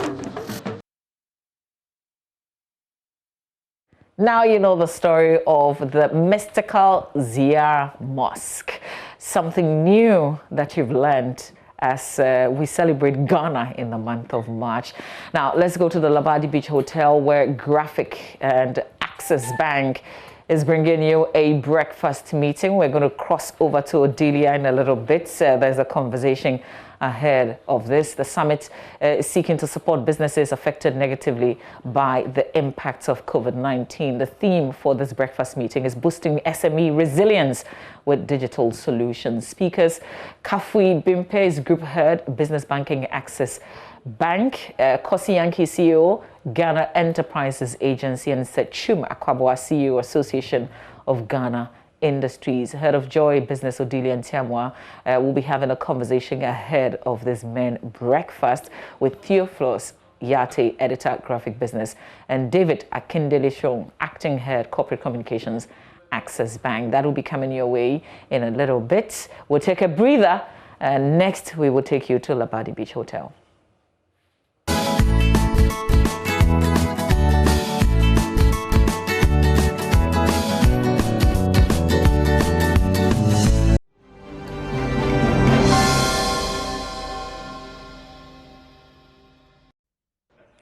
Thank you so much, and it's definitely the AM show, and we're hosting it right here from the Labadi Beach Hotel. It's precisely the Omanye Hall, and we're discussing SME resilience in the face of technology, which has become a critical issue in these trying times for the whole world. Well, that's just one bank that has decided to take the bold step to venture into a space that many will not like to go into. The SME space, quite a difficult terrain, yet Access Bank says, yes, they can. And then together with us at Joy Business and Graphic, we've decided to put this together. So I will go straight to who is my guest for the next 20 minutes to share with us exactly why we're here today. Shang, so you are the originators of the idea. Share with our viewers exactly what to expect in the next 20 minutes. All right, thank you very much, Adelia, and good morning to your viewers and also your listeners as well. Though we are the originators, but we can't do this alone, so we actually partner with one of the biggest public corporations in Ghana, which is the Graphic Communications Group. In the next 20 minutes, or in the next, from now to the future, we thought of giving attention to the SMEs. It's been a very topical issue that in the past few months, since the lockdown or the pandemic hit us, in the business space, the most affected people or the businesses are still the SMEs. So we decided to come together and understand these people, because we understand them, we know that they have issues. So the bank has come together with Graphic to partner ourselves for the growth of SMEs. If you move from before the pandemic to now, most SMEs who have not innovated or moved onto digital platforms either have slowed down in their growth or probably have actually missed along the way. So now we are coming to the fore to run the space with them and give them a platform to tell them what needs to be done to probably upscale and improve. And also, any business who moves from, first of all, digitizing to getting more customers, we also have to move to digitizing to sell more of their products. And of course, the most important part is to receive their payments. So this ecosystem of SME business is what we thought we should come into the limelight for and give them a platform to probably improve their business and grow. So that's why we are here with Graphic Communications Group. Thank you. But that's not the norm for a bank. Yeah. What you will ideally deal with is money and not, technology. Yeah. Why is Access Bank doing this? Our mantra, we have a very simple mantra that I'm sure everybody's familiar with, which is called modern banking. This is part of our proposition. Like you rightly said, our drive is just to talk about money and make profits and all that. But we can't make profits if these businesses do not also grow or improve. Rightly said, there was a statistic that just came out recently that said that SMEs form about 80% of the businesses in the economy. So it means that they're a huge chunk of which is making the economy engine roll. So we as a bank thought that if you actually look at the communities we operate in, we find these people there. So why is it not going to be important for us to actually help them sustain their business? Just partner them to grow. I mean, we want to move SMEs to grow to become even the bigger corporates and play in the bigger space, but at the global level. So that's why it's very interesting to us to take up this challenge and change the narrative for SMEs and let them know that there's a bank which is actually thinking about them. And if there's any partner they have to work through to build their business with, of course, it's Access Bank. Theophilus, we in the business space have had the figures fly over our heads from some 700,000 people who have actually lost part of their income to the fact that about 90% of the people employed in this particular space fall within the SME group. So when you were teaming up with Access Bank together with us to put this together, what was running through your mind in terms of objectives and achievements? In terms of objectives and achievements, so let me take you back with your preamble. We need to, you are a business and you don't operate in an island. You have stakeholders, and your stakeholders are your customers, are your readers, are your audience. So whatever affects them affects you directly and indirectly. So you must always look out for them. You must always ensure that they are fine, they have sustainable incomes, their businesses are doing well. So when the pandemic emerged and things went bad for all of them, we were concerned and we're like, look, what can we do to help? We are a media house. We don't have the financial and the business expertise to help SMEs. But what we have is the platform. We are advocacy group. So we decided that, look, let's partner with Access and let's leverage on their expertise, and together we can bring all these businesses together and see how we can help them build resilient balance sheets, help them build resilient, businesses. And how best can you do it? By leveraging on technology, because now technology is what we are now, used to. We are used to now because of COVID. COVID has now pushed it onto us, and also it's cheaper and it's easier way of doing business. So the whole essence is to help them get off their ground and help them keep going. So one of the biggest challenges that the SMEs have is issues relating to location, is issues relating to access to finance.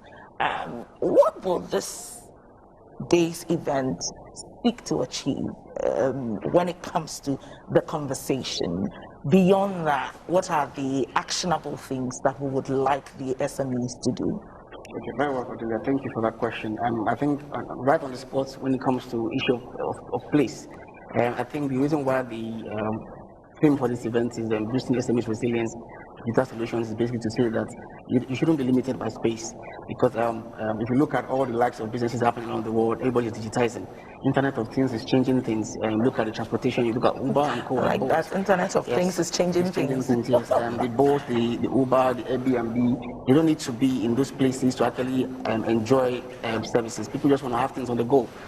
So the same applies to SME businesses, even to banking. I'm sure back in the days, I have to walk into a branch to do my banking, or I get a check to be probably checked out for me. But now I can sit back in my house, even right here. If you allow me, the camera is off. I can do a simple banking right here. So SMEs now have that platform. One of the time they have the platform to actually start the business, actually run the business ecosystem while staying in a very comfortable place. Likes of Access Bank, they have all the products they probably need to either sell their product and collect their money. They have that. When it also comes to the issue of what they should expect, what we want to do is to help them change the narrative. A chunk of them still runs business. I don't know whether it's an issue of change, but change is a constant thing. There should be a paradigm shift going forward from this interaction to say SMEs who join us today should understand that they don't have to do their business while they have to expect people to come to them. They can create a business, they can expand the business while they sit in the comfort of their either offices or their homes. And for us, this is not the last of the SME we are going to have. I can guarantee you that. We want to consistently engage the SMEs. It's not supposed to be an inside out for us. It's an outside in. We want to listen to them, what they would need for them to actually thrive in their business. So for us, the issue of place and space, it shouldn't be a concern at all, because we want the SMEs to know that now they can even run their businesses comfortably, sell their businesses on the digital space, collect their money, which is important to them, on the digital space. Also understand how to run businesses, how to get their finances done, how to do their taxation. All of these issues are some things we are going to be deep diving into as we go along, starting from today. So I think SMEs who are in the country, we have plans for them, and we are hoping that from these interactions, they can actually upscale and grow and even become a big corporate. And of course, we'll be at the tail end of that story when such SMEs actually grow. Ready to collect the money. Yes.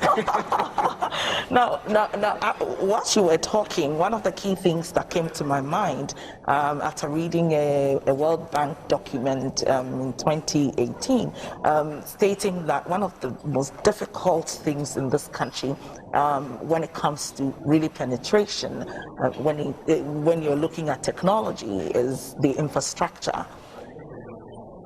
You were actually whipping up interest for people to use digital solutions.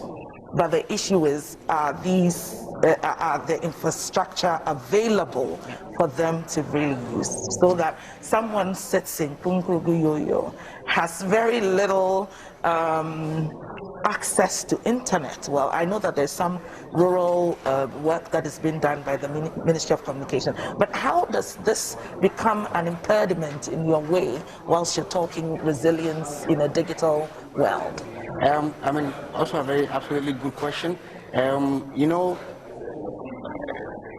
Accepting change is not something that you do as an event. It's an ongoing thing. I remember when mobile money came, some of us had skepticism for it. We didn't want to jump into it. We don't know where our money is going to, know who's collecting it.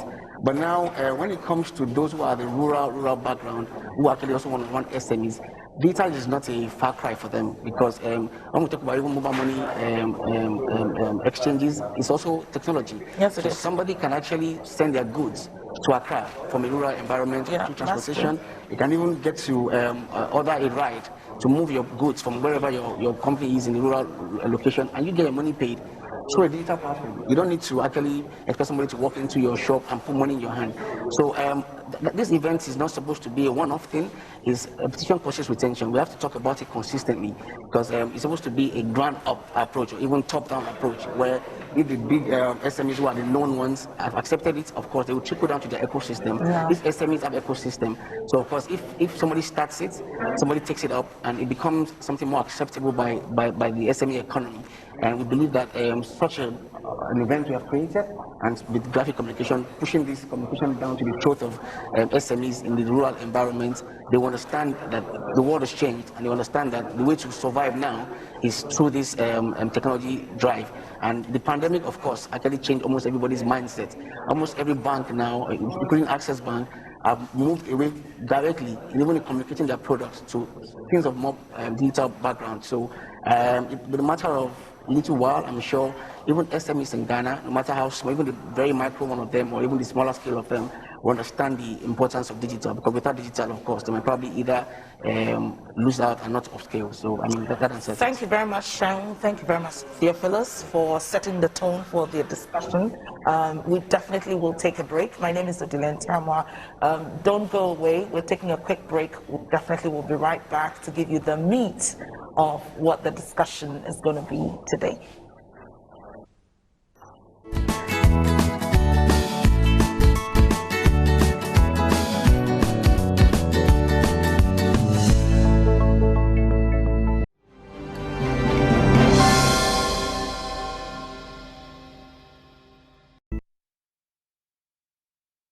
COVID-19 has caused. But just so that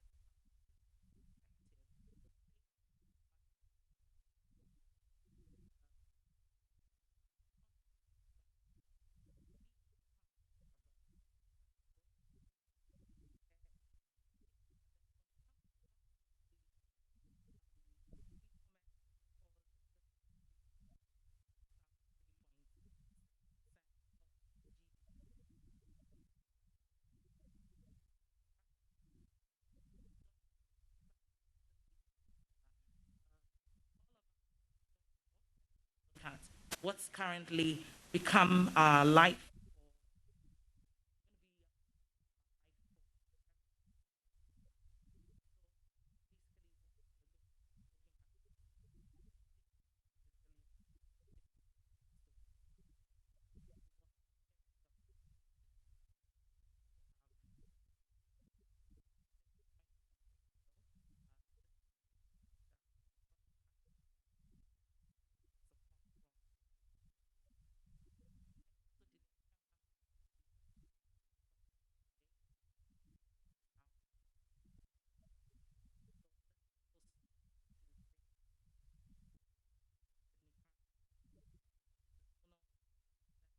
Thank you. Come and give us the opening prayer.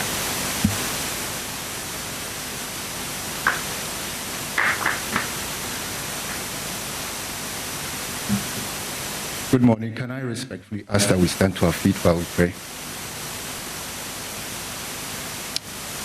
So, Father, we thank you for another day. This is a day you've made. We thank you for giving us the opportunity, Corporate Ghana, the opportunity to come together to discuss ways of growing our economy and making this country better.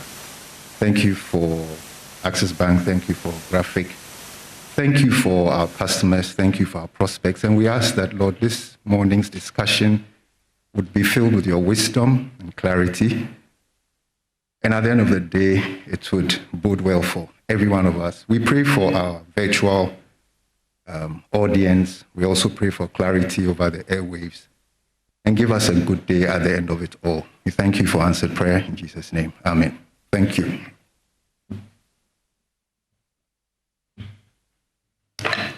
So we'll just go straight ahead into it, and then we will ask for some opening remarks. And I would like to welcome Stephen Aban, who's the Divisional Head, Retail Banking, to come and give us some opening remarks.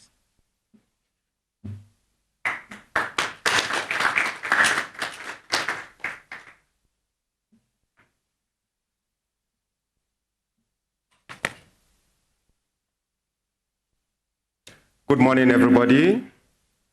And I'm giving this remark on behalf of the Managing Director, Mr. Olumide, who is unavoidably absent. He may join us in the course of the program. Our co-host and Managing Director of Graphic Communication Group, Mr. Ato Afo. Director of Marketing Graphic Communication Group, Mr. Franklin Sowa. The editors of Graphic Communication Group, my colleagues from Access Bank, CEOs and entrepreneurs here gathered, distinguished facilitators, all our online guests, ladies and gentlemen. Good morning once again, and a big welcome to this very, very historic and important program we are having this morning. It is a great privilege and honor to share our thought on the issues of building resilient Ghanaian economy and businesses through digital solutions, which I strongly believe is pivotal to achieving sustainable development across the communities within which we work and live. I would like to thank all participants, particularly the entrepreneurs and SME owners. Your presence and voices are essential as we strive to create better solutions for our SMEs. SMEs form the bedrock of many developing countries, including Ghana. However, this assertion has been challenged as many SMEs across the globe are struggling to survive during this current pandemic. There is an urgent need, therefore, to encourage local entrepreneurs to face the challenges of national development and channel their effort towards sustained economic growth. The COVID-19 pandemic has particularly made this difficult for many SMEs in Ghana to play a critical role in stimulating the economy, as many SMEs have found it difficult to maintain staff, keep the levels of production intact, or support the economy at the usual pace it had done before the coronavirus pandemic. There is an interesting statistics I'll just take you through. It was done by the Ghana Statistical Service in collaboration with the United Nations Development Program and the World Bank. And it shows clearly that over 770,000 workers, that is 25% of the total workforce, had their wages reduced, and over 42,000 employees were laid off during the COVID pandemic partial lockdown we had in the country. the pandemic also led to a reduction in working hours for close to over 700,000 workers, and we all bear witnesses to this. Distinguished guests, ladies and gentlemen, these are indeed worrying statistics and requires urgent support and strategies that would enable SMEs survive these times and ensure sustainable growth.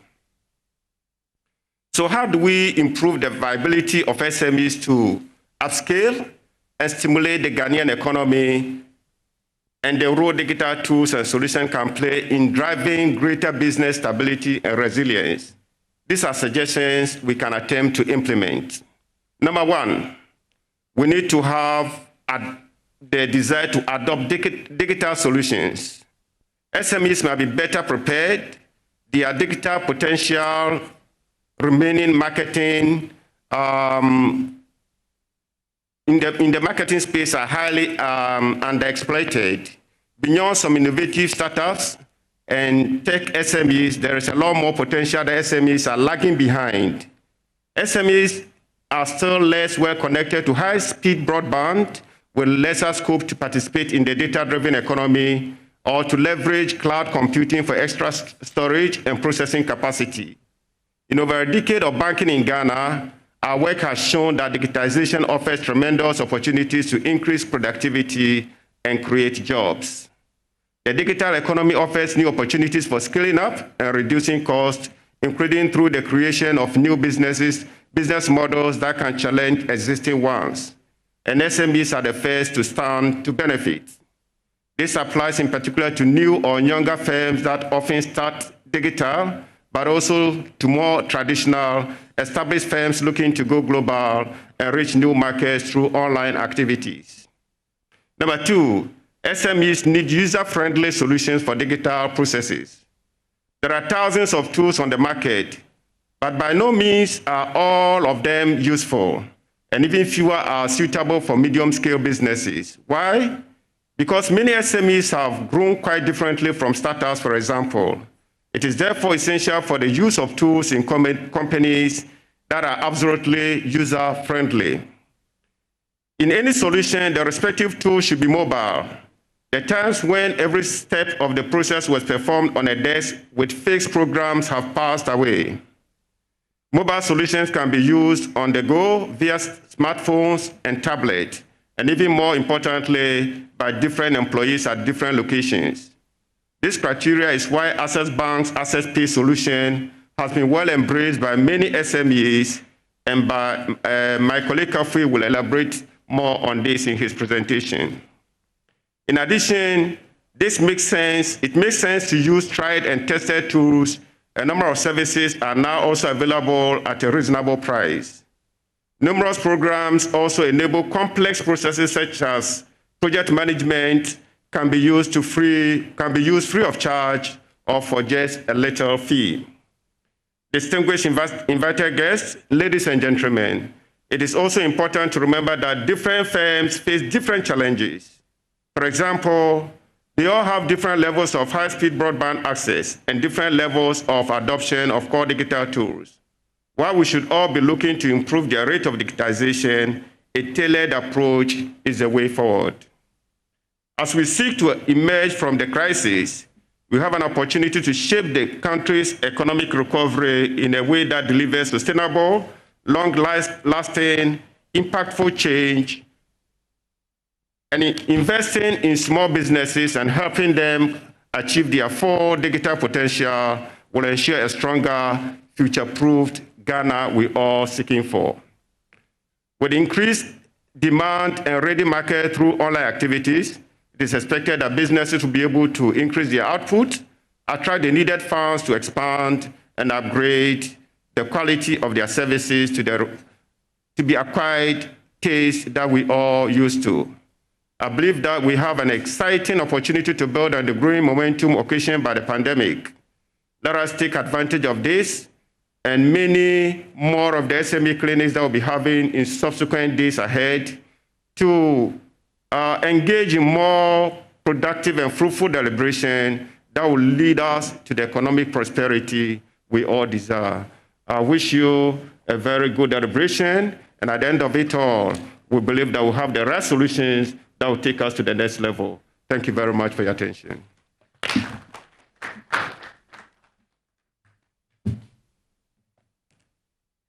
Thank you very much, Stephen. The next on the bill is Ato Afo, who is the MD for Graphic. He will also give us a scope.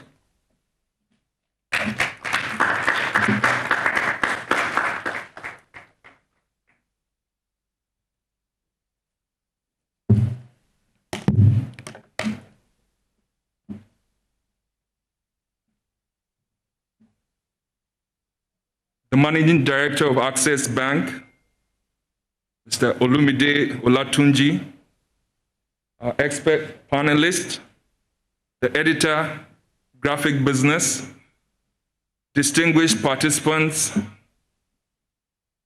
ladies and gentlemen, our audience member networks around Ghana and on our virtual handles, I am privileged to welcome you to the maiden edition of the Graphic Business Access Bank SME Clinic.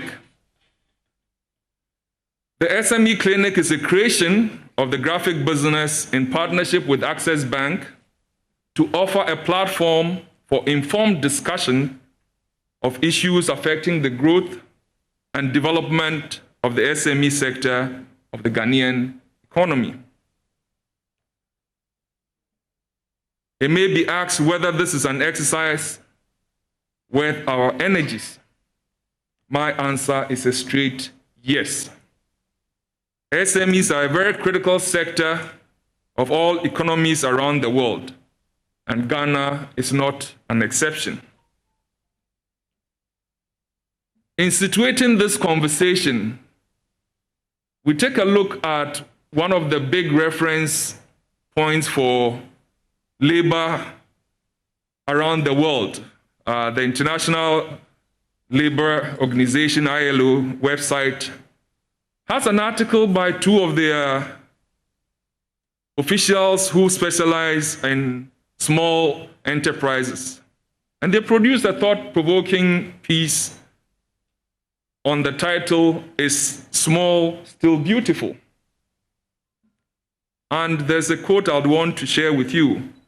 And the quote reads, SMEs provide 2/3 of all the formal jobs in developing countries in Africa, Asia, and Latin America, and 80% in low-income countries, mainly in sub-Saharan Africa. Distinguished participants, it is obvious from the foregoing that the role of SMEs in job creation is important not only to developing countries, but even in more advanced economic groupings such as the Organization for Economic Cooperation and Development, the OECD, which includes the Americas, Japan, Germany, and Canada.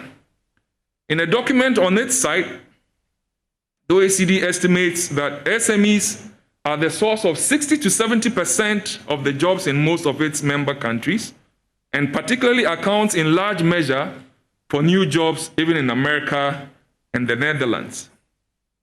In Ghana, even without the benefit of up-to-the-minute research, anecdotal evidence points to the fact that SMEs provide a great number of jobs as government agencies can't cope with the heavy burden of employing the teeming citizens who come onto the job market daily, weekly, monthly, and annually. If this is the case, then the growth of SMEs is indeed important enough to occupy our attention this morning and also for follow-through. It is also noted that SMEs face some considerable challenges, as I'm sure will be revealed in the ongoing discussions that would follow the expert presentations. SMEs come up with issues around financing and access to supposedly reasonably priced credit, which is obviously one of the big ones that is stated. But the other issues are also around strategic management and operational inefficiencies that may need innovation to solve in another shape or form. And I believe that when we address some of these fundamentals, the SMEs can become more resilient in the face of evolving situations like the pandemic that we are dealing with today. Digital innovation is a potential solution that can introduce efficiencies into the SMEs' operations and to strengthen them for today and also for the future. And it is meet then that Graphic Business, in partnership with Access Bank, steps in to enable SMEs in this regard. And hence, our maiden theme for this morning, boosting SME resilience with digital solutions, becomes imperative. According to Huawei and Oxford Economics, in 2016, the global digital economy was worth 11.5 trillion, and it was equivalent to 15.5% of the world's overall GDP.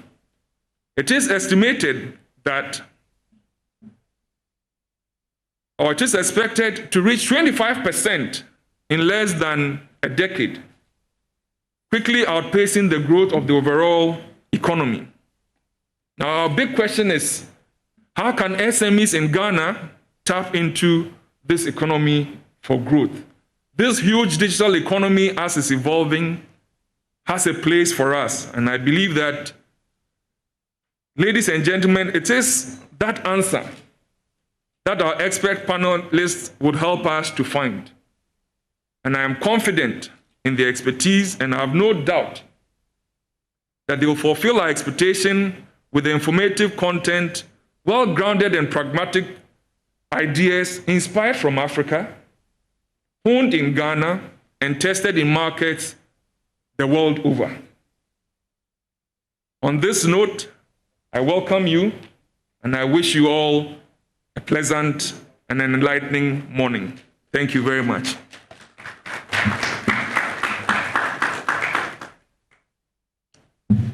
Thank you very much, Ato. We will go into the panel discussion in a bit, but we'll take some presentations from all the panelists. And I'd call quickly Kafui Bimpe, Head Business Banking, Access Bank, to start.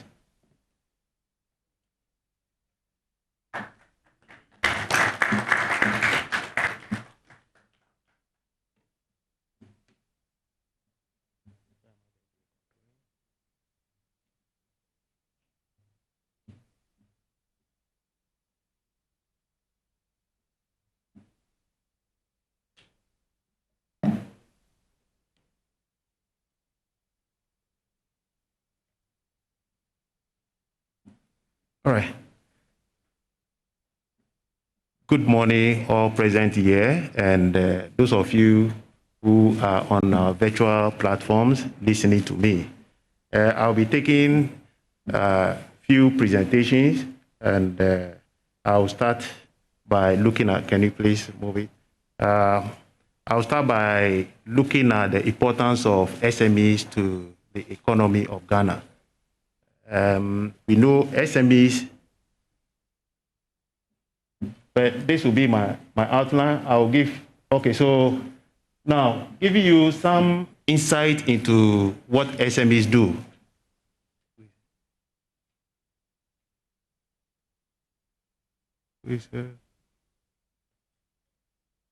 Okay, they contribute significantly to the GDP of an economy. In Ghana, we know they contribute up to about 70% of the gross domestic product of the country. So they are actually the bedrock of our nation. Without them, we don't have an economy. So it is critical that we look at them and we nurture them well and grow them to the level we all desire. We also know that they contribute significantly to employment, job creation. And just in the manufacturing industry, they contribute in excess of 85%. And other areas, they contribute about 80%. So we cannot overlook SMEs. Another thing we know about our SMEs is that they represent about 80 to 90% of all businesses in this country. So if a segment of the economy represents about 80 to 90%, then it is very important that we pay a particular attention to them. Otherwise, if we lose focus on them, the economy is going to suffer. We know that our SMEs, most people, they are risk bearers. They are risk bearers because they invest their money and they are not sure whether they will get the returns, but they're there to do that. So we need to support them. One thing I'll say about SME is that the failure rate is high in this sector. It's very high because they have a number of challenges. And when they fail, they are not only losing their money, they are not only losing their time, what they are also losing is that the dream that they have nurtured over a long period of time is gone. That is why when we are dealing with SMEs, we need to look at them and deal with them carefully so that we can take them to the next level. Now, we look at significant barriers of SMEs. What are some of the significant barriers they have? The first one is they have difficulty in accessing finance. They are for obvious reasons. I think in the course of the discussion, we'll point out some of them. And they also have difficulty in accessing technical expertise. Sometimes it's not just about money, it's also about the expertise, the knowledge to be able to deliver on whatever you are doing. So they have challenge in getting that technical advice. They also have a problem in accessing critical information that they need to grow. When you get to certain environments, it's easy for them to access information because when you have information, then you are able to make an informed decision to be able to propel you into the future. They don't have, so it's quite problematic for them. Now, what do they need to do? What are the success factors, key success factors? We know that they have to be dynamic in terms of their operations to be able to drive efficiency into their operations, meaning using less to achieve more. They need to be committed, and most of them are very committed. They will have to sacrifice a lot of things to make sure that they keep afloat. Innovation. This one, without innovation, you are not able to do anything. You can't survive because if the environment is changing frequently and you remain static, then all other things being equal, the possibility exists that you cannot survive and carry on into the future. Technology is also an issue for them, and I think when we get into it, we'll be able to look at them. Now, I just want to look at the impact of COVID. We know COVID has impacted SMEs disproportionately. They were the hardest hit. This is because they are quite vulnerable. They are not as robust as other big companies. So the least thing that happens, they are carried away with the wind. When you look at them, we know that about 42,000 people were laid off from SME side just because of the COVID, which affected a lot of family members, a lot of people in the country.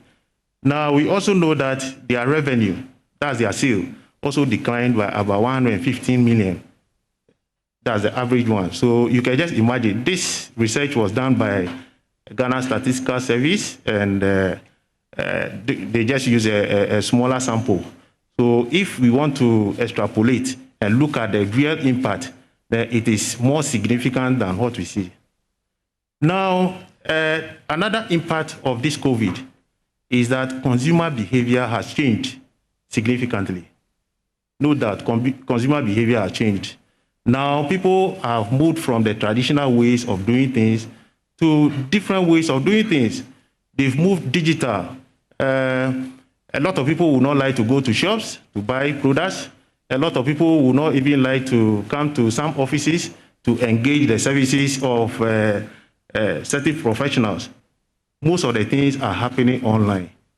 So it is very important that we educate, we build capacity, and we migrate as quickly as possible to this digital space so that we can take advantage of all the opportunities that are there. So I'll just take a quote from Ursula von der Leyen, who is the president of European Commission, about SME. She says that SMEs are the motor of our economy and will be the engine of our recovery. So it tells us that SMEs are very important. For us to recover to the pre-pandemic levels, then SMEs must be our focus if we really want to get it. Now, that is why Frederick Mugisha, who is the UNEP Economic Advisor for Ghana and Gambia, also indicated that for us to be able to make SMEs resilient, then we need to equip them with best practices, and also we need to digitize them so that they can be resilient into the future. Now, so what world of opportunities are there for these SMEs? A lot of opportunities are there because we have a lot of people who are online. Even as I speak to you now, a lot of people are listening to me all over the world. So it is important for you to get into that space. How does Access Bank come in? We want to be an enabler. We want to be that partner that will be able to enable you to get to that level, because some of you do not have the experience to go there. Some of you will be worried that even if I get into that digital space, how will I be able to receive payment for what I do? So we are introducing our digital products. We have Access Pay, which is an online payment solution, very secured, and you can use it to make payment to your staff. You can use it to make payment to vendors. You can make payment to your suppliers. Now, we've realized that some even SME owners, when they are out of the country, they struggle to manage their business because of lack of trust.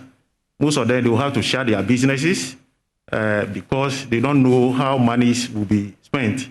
Now, this solution will help you manage your finances wherever you find yourself. You can just log on, and if you have to make payment, you just make payment. If you have to make salary payment, they will upload it because it's bulk payment. You can just make it. If you have to pay a supplier, you can be wherever you are. You log on, and we have a token which you can use so that it is safe for you to do so. We also have merchant pay. These days, a lot of people use mobile money to make payment. Even when you go to remote areas of the country, we all know that some of them, they don't have smartphones. So they can, mobile phone, they can use the one which are not smart. So you can use USSD at least to receive mobile money and to make mobile money payment. So we have developed a merchant pay for SMEs so that at any point in time, even if you make sales and the person does not have cash, the person does not have a card to make payment, the person can easily use the mobile money to make payment to you. And you have a statement that you can view. You know who is paying. You know the time that it has been paid and everything, the amount. We also have integrated POS, which is a classic collection tool device that you can put in your shop. That is those people who have shops that have not gone digital, that have places that people will have to make payment. You can put the device over there so that when you even have people coming from all over the world, we have foreigners who come in, we have people who don't want to carry cash these days because they know the risk involved in carrying cash. They can use the card to make payment. And this one also accepts payment from mobile money. It accepts payment from Visa card, MasterCard, China Union Pay. So it is integrated solution for you. Now we have Access Africa. Access Africa, you know, we have people who do business, especially intra-Africa. Now that after it's coming, we know that a lot of business opportunities are going to open up. Now, those people who are trading, if you export to any other country, Nigeria, Congo, Zambia, and the rest, you can receive instant payment through our Access Africa platform. And if you want to also make payment to all these locations, Nigeria, and we have all the places that we are present in, you can use this platform to make payment. It is also web-based, simple to use. Now we have Access e-payment and collections.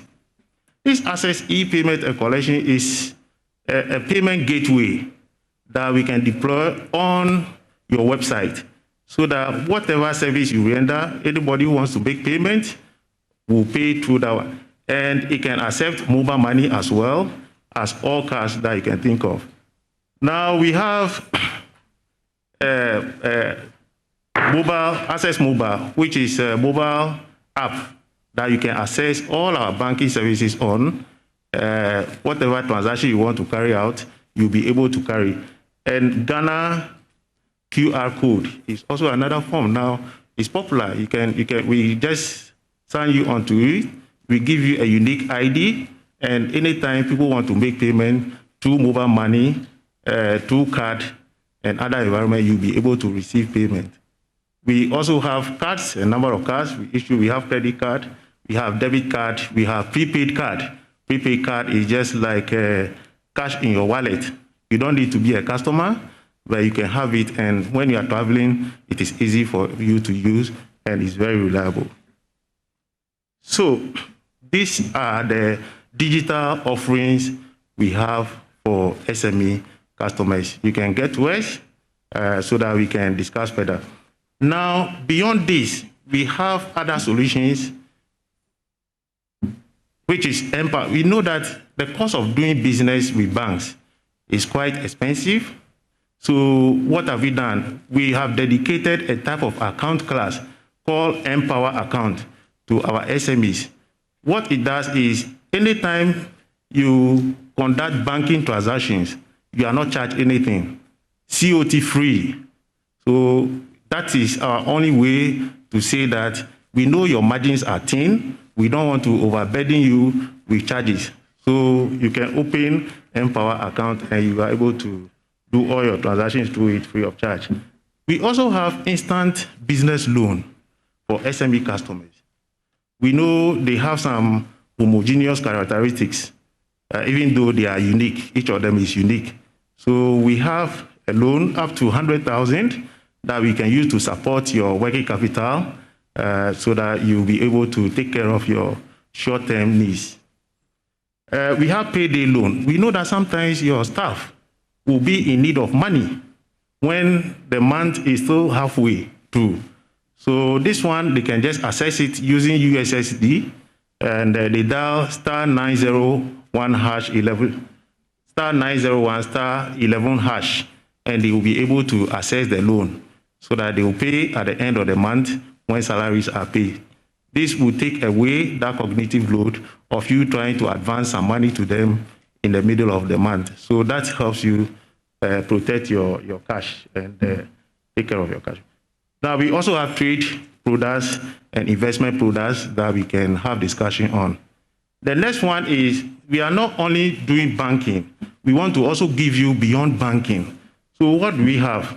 We have the W community, which they continue to inspire, they continue to connect, they continue to empower our female entrepreneurs or female business people.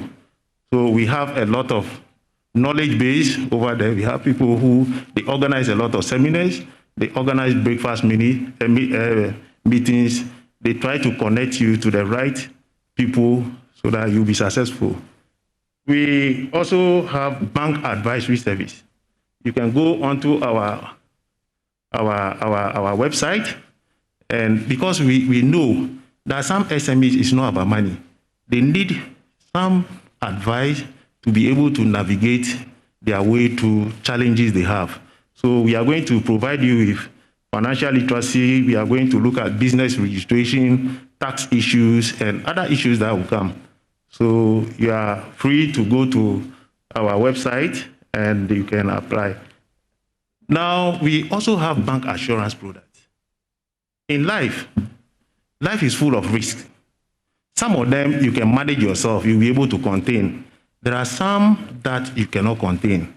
So instead of you trying to manage those risks that you cannot contain, you just have to outsource it to the right people who can manage those risks for you. That is why we have bank assurance program for you.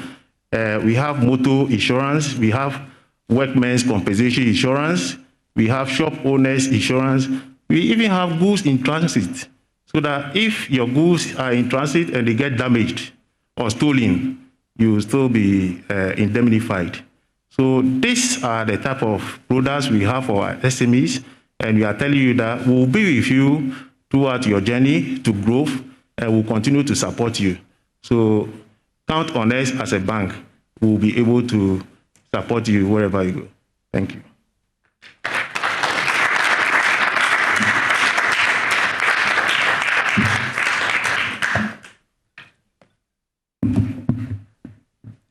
Thank you very much, Kafui.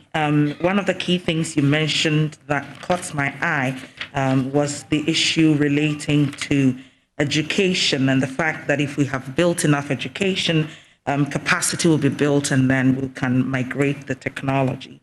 I'd quickly say that digital training needs by 2030 is about 19 million people that will need the needed education to be able to meet the standards that our society will be looking for. So this conversation is well situated, a call to action for all of us at various levels. I'd quickly say that the next person on the bill is Madame Kosi Yankee Aye, and she's the executive director for the MBSSI. She's done such a yeoman's job in the past year, and I'm sure she'll just be drilling down on the figures and how technology has played a critical part in the distribution of the national cake.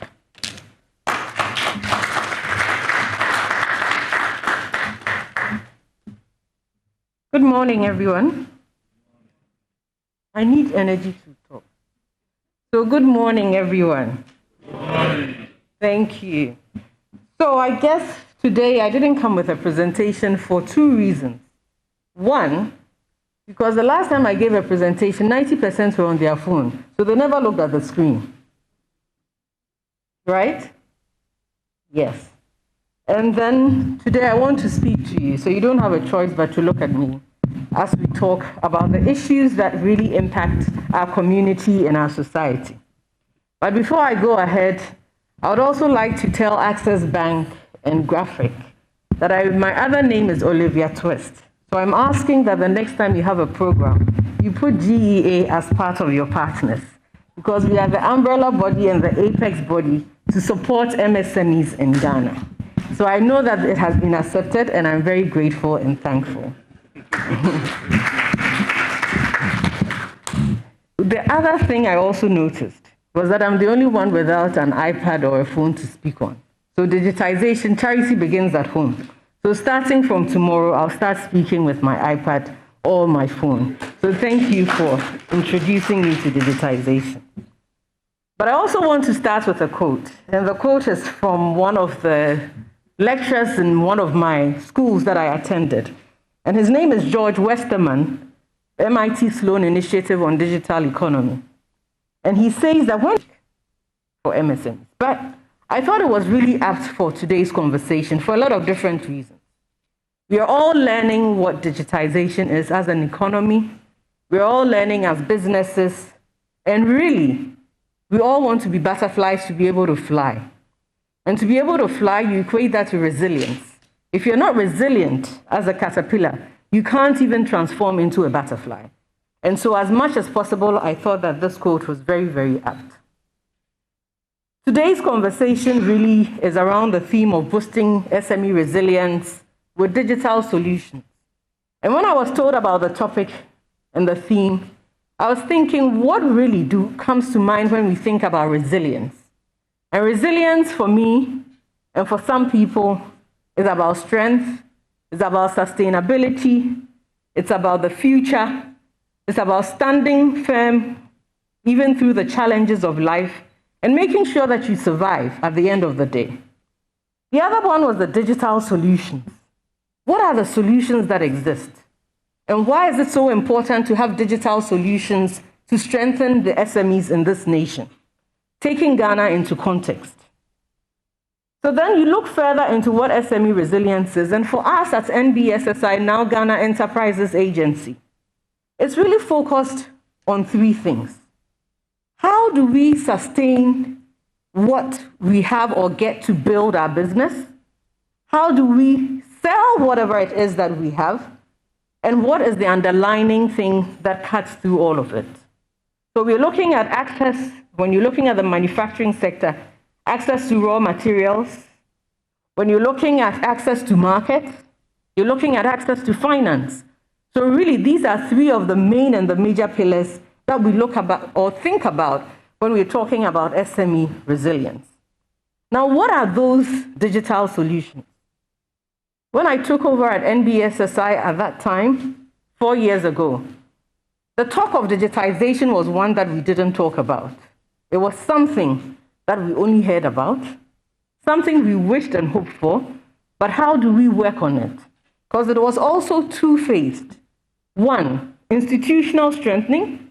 How do you bring digitization or bring digital solutions to strengthen your institution so you can boost SME resilience? The second one was, how do you also find digital solutions to support MSMEs in this country so they can grow? Because if you heard from all your other speakers, they talked about it clearly. SMEs are the engine of growth. Many years, many speakers talk about engine of growth, but very few people do much about this engine of growth. And for us at Ghana Enterprises Agency, our goal is to really see how best we can turn these businesses or MSMEs into engines of growth using digital solutions. So what are some of these digital solutions that we talk about? The applications that will support, some of which Access Bank has highlighted and shared with us in terms of payments, in terms of finding access to even raw materials or products, in terms of using technology to sell your products. Now everybody is on the phone. You're either looking at someone's dress or shoes to buy, or you're looking at how you can sell your own products on that. So these are some of the things that we've all been talking about. But we cannot underestimate that one thing that pushed and propelled the digitization and the push for digital solutions to build and strengthen the resilience of our SMEs. And that one thing was COVID-19. COVID happened, and we all didn't have an excuse. We didn't have access. We didn't have anywhere to turn. And for most of us, we had to then turn to digitization, to find solutions to the problems we've been faced with, to find solutions to problems that have persisted for years that we were thinking about. When the government came into power in 2017, digitizing the economy was key. It was key in its policy directions. It was the reason why governments implemented so many interventions such as the national ID, the digital address system, the lands records digitization, and so on. And you can't look at it in isolation because they all build on what SME resilience is all about. You need to know where your address is, you need to know where your location is, you need to know where you have an ID to be able to build resilient businesses, and they all feed into it. And I think the government did an amazing job in doing that. Without COVID-19, as I mentioned earlier, we would not have really realized the real impact and the need for us to take on and hold on to digital solutions for our businesses and ensure that they build resilience at a time when we didn't know what or where we were going. The COVID-19 has had considerable impact on the economy. I won't mention the numbers because it's all been said. 700,000 here, there, and all over. But there's something that is really important and key. When COVID-19 happened, a week after it was announced that we had to stay at home, when the president announced the intervention, the first thing that also came in mind was how do we strengthen and build resilience for our SMEs? And once you build resilience for your SMEs, the question is, when you're locked down, how do you implement or deploy? through digital solutions. So at the then National Board for Small-Scale Industries, we set up a technology platform. And for the first time in the history of the institution, we had this digital platform that allowed us to register people across the nation. Some people said, how do you do that? My auntie is Zimbole Bamboy. She has never seen a computer before. I have an uncle who is in Swedro. They don't know what to do. How do I get my market from one place to the other? These were questions that were relevant and important. And they didn't know what to do and how to do it. And we weren't sure at that time if it was going to work. Yes, we had to make way for people to apply on paper, but then take it to a central base to put it back on technology. However, at the end of the day, as I speak now, through this digital platform, we built a database for 900,000 MSME businesses in Ghana. The importance and the relevance of that number cannot be underestimated. Why? For the first time, technology has allowed us to have a clear view of what businesses exist in Ghana and give us a clear picture of what kind of intervention is relevant for us to provide digital solutions and build and boost SME resilience at a time when they needed it the most and when they needed us the most. To date, I'm proud to say that over 500 million Ghana cedis plus, over 200 to almost 300,000 people have benefited from this process in the shortest possible time. I don't think any bank can even assess, 200,000 businesses in a year? But we were forced to do that. And it's important to note, as I said, technology played a very important role. We were able to, for the first time, support associations to also realize that associations such as AGI, ASI, who work with SMEs, the importance of keeping a database and using digital solutions to support them. Data is key. The world has changed. Data is key. And it's through technology that you can use this data to really analyze and boost your SMEs across the nation and then turn them into that engine of growth that we've talked about for many years. Through the digital solutions, we were able to save in excess of 600,000 jobs. And this was all done, and all these analysis was done because we also had digital solutions to build on the work that we have done. We cannot underestimate the work that we've done. And we can't underestimate the fact that to be able to boost this SME resilience, we need digital solutions.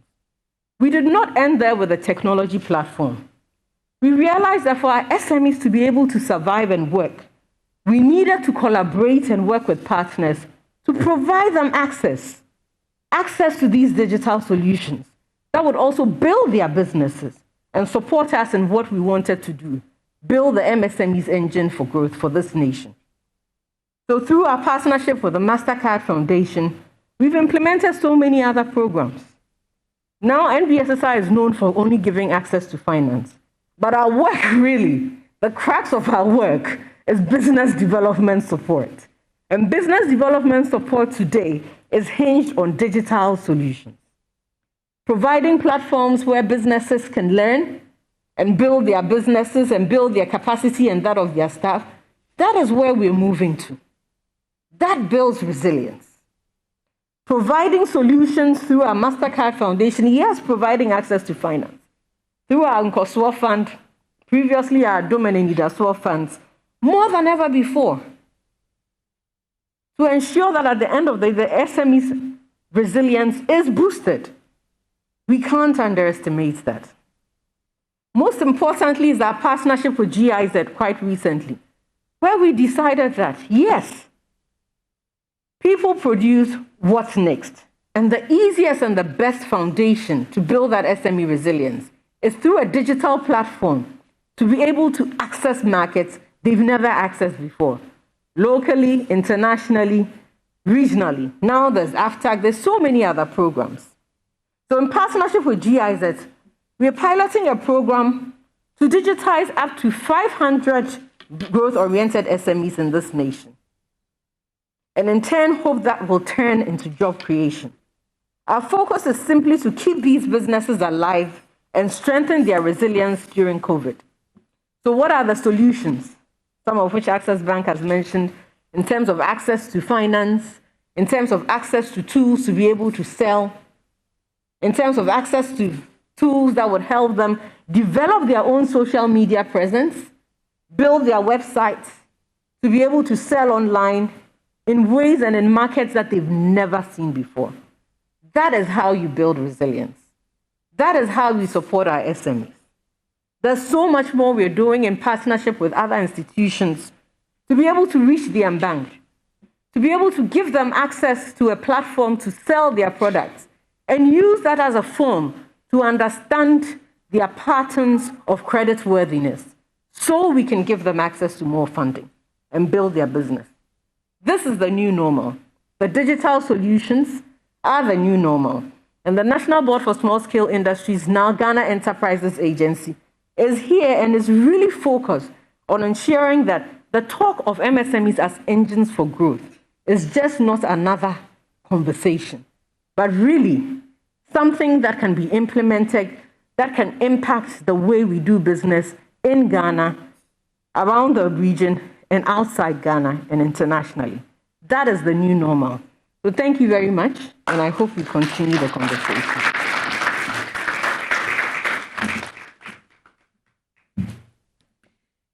Thank you very much, Madam Kosiyanki Aye. I must say that that was really apt to the point, and to do that extemporaneously is really great. 300,000 people have had access to some funding of 500 million. And you have spoken about the fact that you've put in a lot of digital solutions for the SME space to access. Now, the question I'll be putting to you is, beyond this platform and how much these people accessed, how are we assessing what they have used these monies for to be able to take advantage of this huge opportunity of a pandemic, which gives room for people to really go digital. So we'll do that in the panel discussion. Seth Chumakwabwa is the CEO for AGI, and he's ready to give us some perspectives from industry.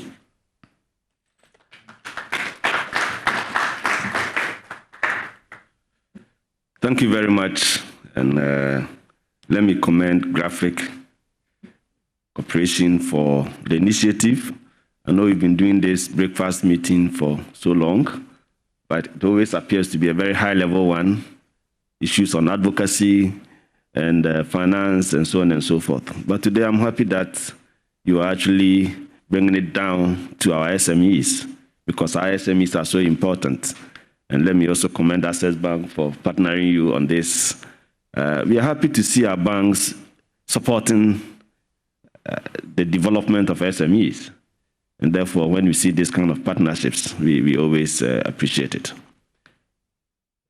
The importance of SMEs has been, well, can you please roll the slide? Yeah.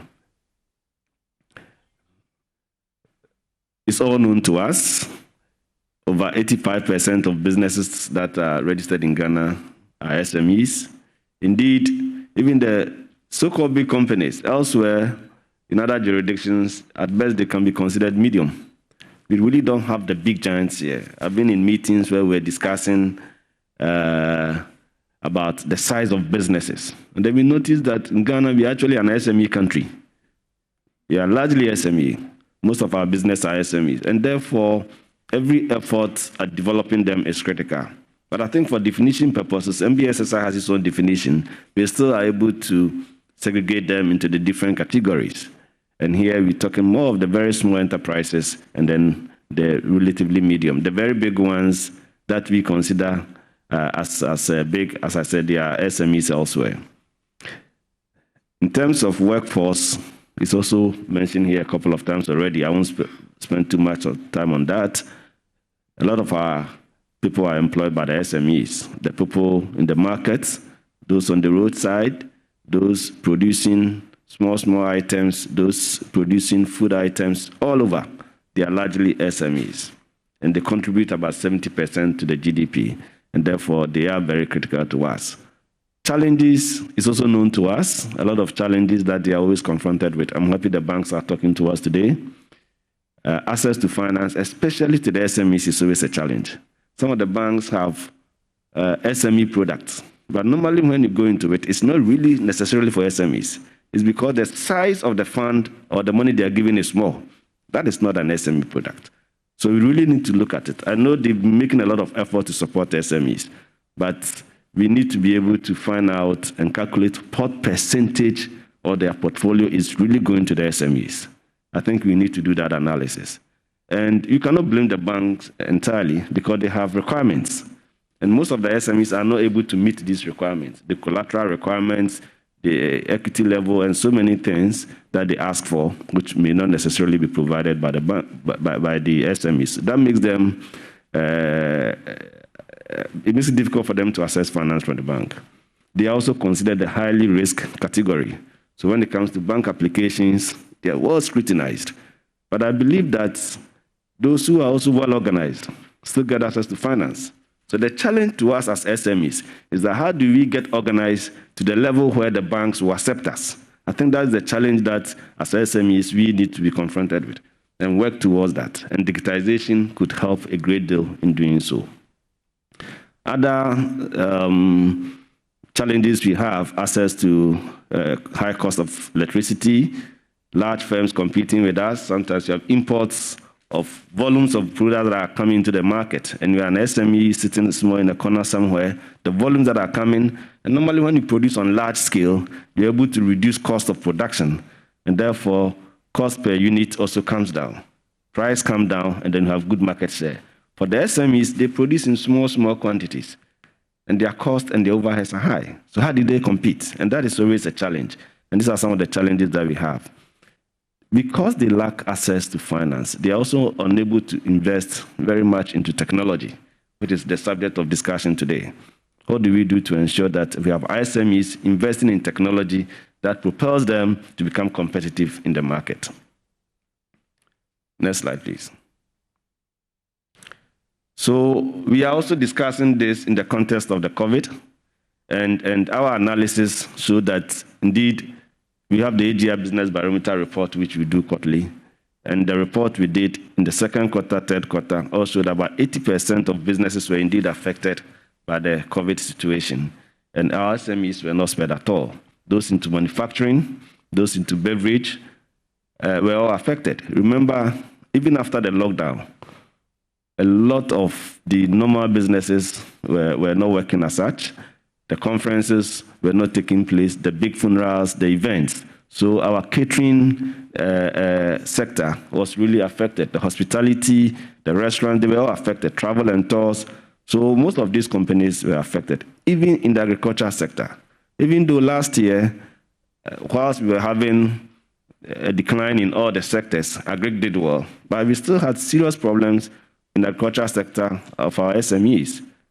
Some of the vegetable producers could not really sell their products because they serve the hotels, they serve the restaurants, so demand actually fell. Demand for all goods virtually fell, those in the garment industries. So we really were affected by the COVID. The thing is that in the wake of that, can you see the slide? Go on, please. Yes, so, the COVID affected us. It slowed down businesses, but then it brought something else. Those who were able to resist a bit, and we are talking resilience here, those who were able to resist a bit were those who actually shifted to, were in the position to use digital as a solution to their business problems. So digitization is very, very critical. And I think from today, we are all looking at digitization, how we can use digitization to improve our business and transform our businesses. It is so critical that we look at digitization as a solution to some of the challenges. It also brought to the fore, the COVID situation brought to the fore the need to actually develop local supply chains very well. This is something that we all learned a lot from. I remember during the lockdown period, a lot of companies were coming to us. How are we going to get our raw materials? Even the local producers, they rely so much on imported raw materials. So at some point when there was lockdown all over the world, they were really afraid that they were not going to get stocks. to produce. So they were all affected. And it meant that we can't continue as a country to depend on foreign products at all levels. We cannot. There are some products we may not have the capacity to produce now, but there are others that we really have some capacity, and we should raise it, enhance it, develop it, and produce it locally, so we can be self-sufficient in a lot of ways. We also have to be very efficient in the use of our resources, and adoption of the digitalization as a strategy then becomes even more important. So what are the areas of digitization that we need to look at? I think a lot have been mentioned already, and the COVID period taught us a lot. All the meetings we were having were becoming virtual. Even today's meeting we are having, I know normally when Graphic has this breakfast meeting, it's a whole big room full of people. Today, the numbers have been drastically reduced because there are others joining virtually. It means this is the new normal, and we have to take advantage of it. Exhibitions are being held. It's interesting to know that people are actually having exhibitions virtually. I've participated in a number of them, and it's taking place. So if you're an SME and you think that we are going to wait for us to have these stalls, then you come and bring your physical products to exhibit, you are really getting out of business, because people are exhibiting virtually and they are making business, they are making contacts. So we need to be thinking about that. E-commerce is all over now. Let's take advantage of it. How do you get into it? Who are those doing it? Where are the platforms? How do I get my product on it? Ministry of Trade used to have a program they called they had a program on e-commerce, and all you needed to do was to bring your products, take good pictures of it, take it to them, they'll download it on the site, and then your product is on the market, and people are looking at it all over the world. There are different platforms. As SMEs, we shouldn't close our minds to all these opportunities that are around us. We are doing a lot of our transactions through electronic means.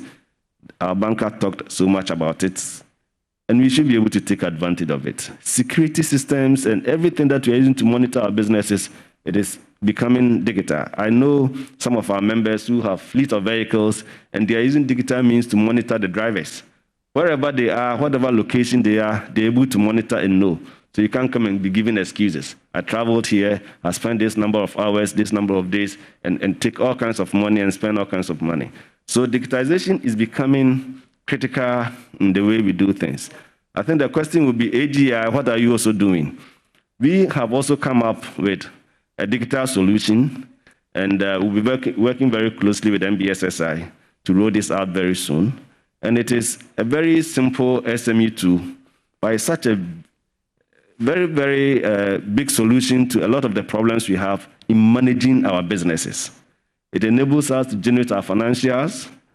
So if you go into a bank, the banks will always ask for your financials. Some of us do not even have adequate records of our businesses. A solution of this nature, just by entering your data on a daily basis, automatically will calculate everything for you. You have inventory, your procurement, your HR administration, everything all together. We used some consultants who are very strong in technology, and very soon it will be launched, and you will be amazed how this thing works. Today, with that kind of solution, you can actually monitor your business from anywhere in the world. On your phone, you can tell who is working in your office and who is not working. These are all part of the digitization process. As SMEs, we always have a challenge. We don't have the entire structures in our office place. You may not be able to employ the accountant. You may not be able to employ a full-time HR person. You may not have all the complement of staff. Yet, you need to monitor your business. And you need to go out there and look for business. So as you are traveling around the country and around the world, how is your business faring? You need to have a digital solution to monitor some of these. And we have developed something that will be launched very soon. Others are also developing. Explore. As SMEs, we just cannot close our eyes to some of these opportunities that are coming.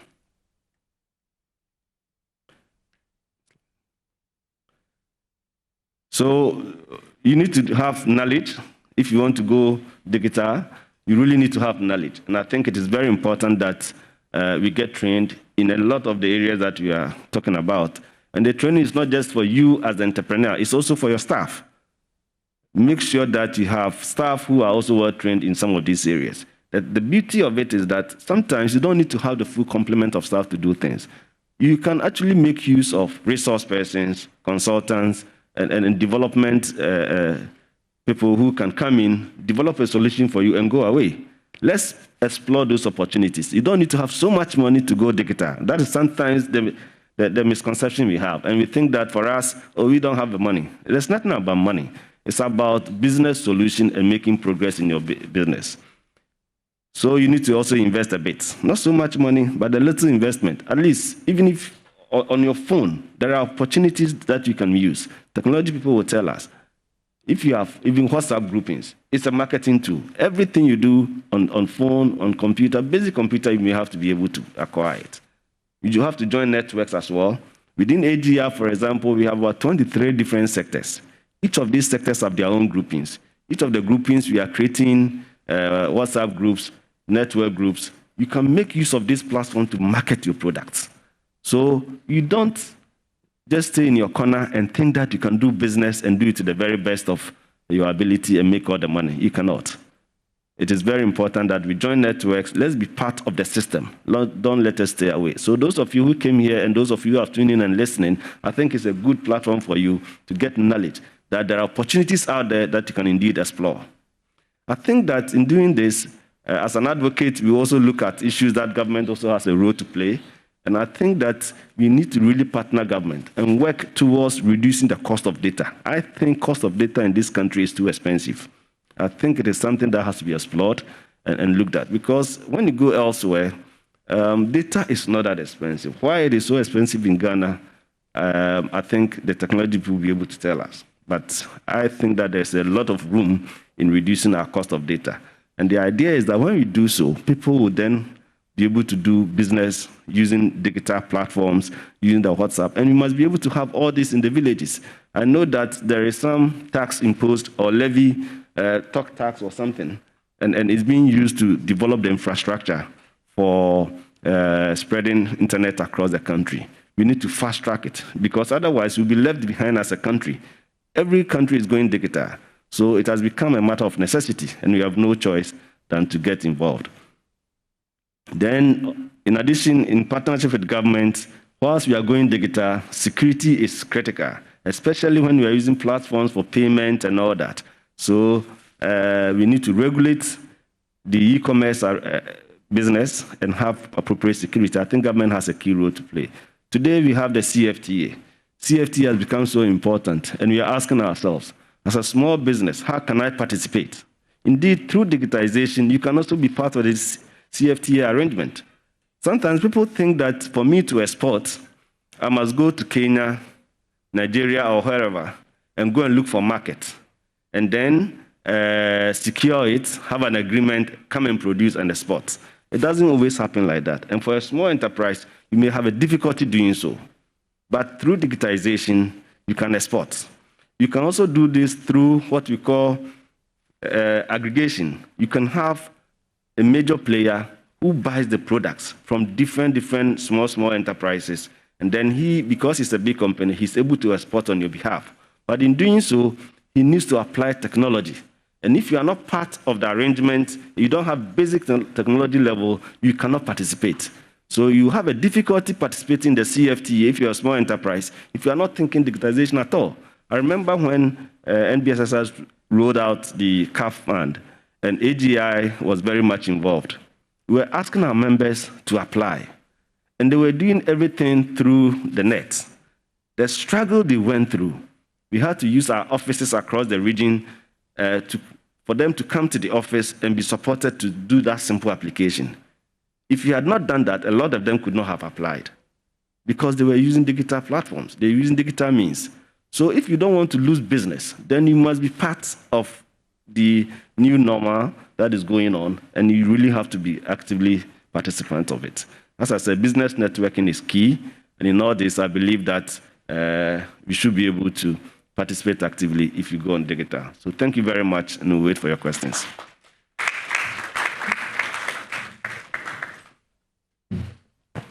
Thank you very much, Seth. I guess the whole business community is in your spirit, and every time you get the opportunity, you say it as it is. I'll say that This event is proudly put together by Access Bank. It's boosting SME resilience with digital solutions. And we're live on Joy FM, and then we are also live on JoyNews. My name is Odilia Ntiamwa. We'll be moving in no time into the panel discussion and making sure that we also give you the opportunity to ask the needed questions of the government side, of course, the bank, and then indeed the association through AGI. And so please stay relaxed. Go on. Yeah, thank you.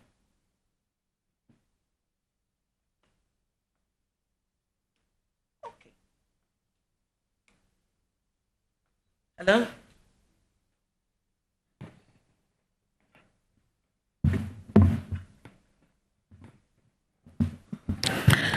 Okay, so you're welcome to the panel discussion, which will be very short because we want to give the opportunity to all the other people on Zoom to also participate. But as Seth was speaking, one of the key things I took out of his presentation was the need for training, because the digital solutions may be available, but when it comes to people really accessing and using them, it may be a big challenge. I want to start off with you, Madam. When you were onboarding people to do the registration for the cup bars, what would you say were the lessons learned, for us as a country and for us to implement immediately when it comes to technological access and the SME space taking advantage of opportunities?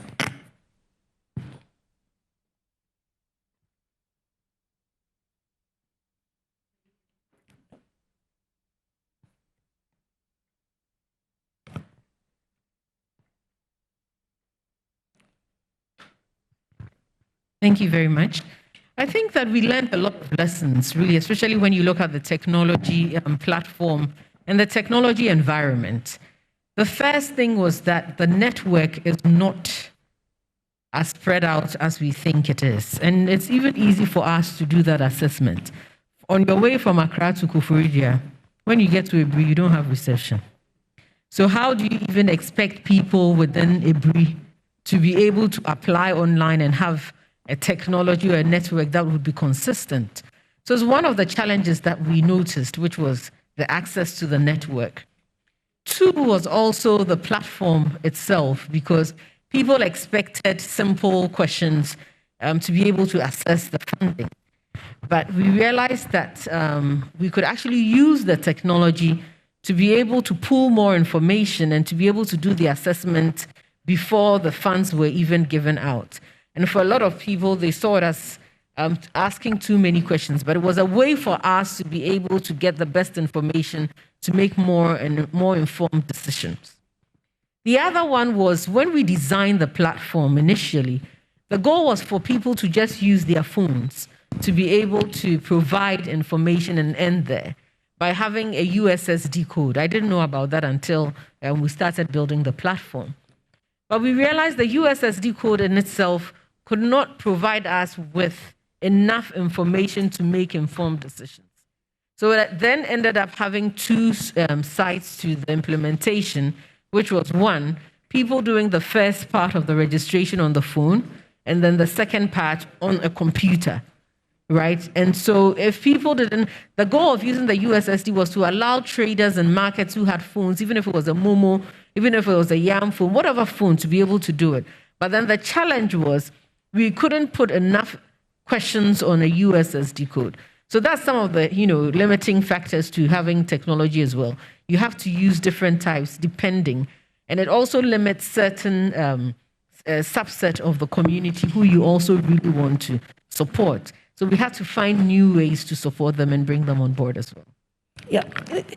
Tell us the solutions that Access Bank has been putting together, especially in these COVID times, to breach some of these gaps, especially when it comes to mobile, because looking at the kind of access that people currently have, perhaps mobile will be the way to go until all the infrastructure is in place.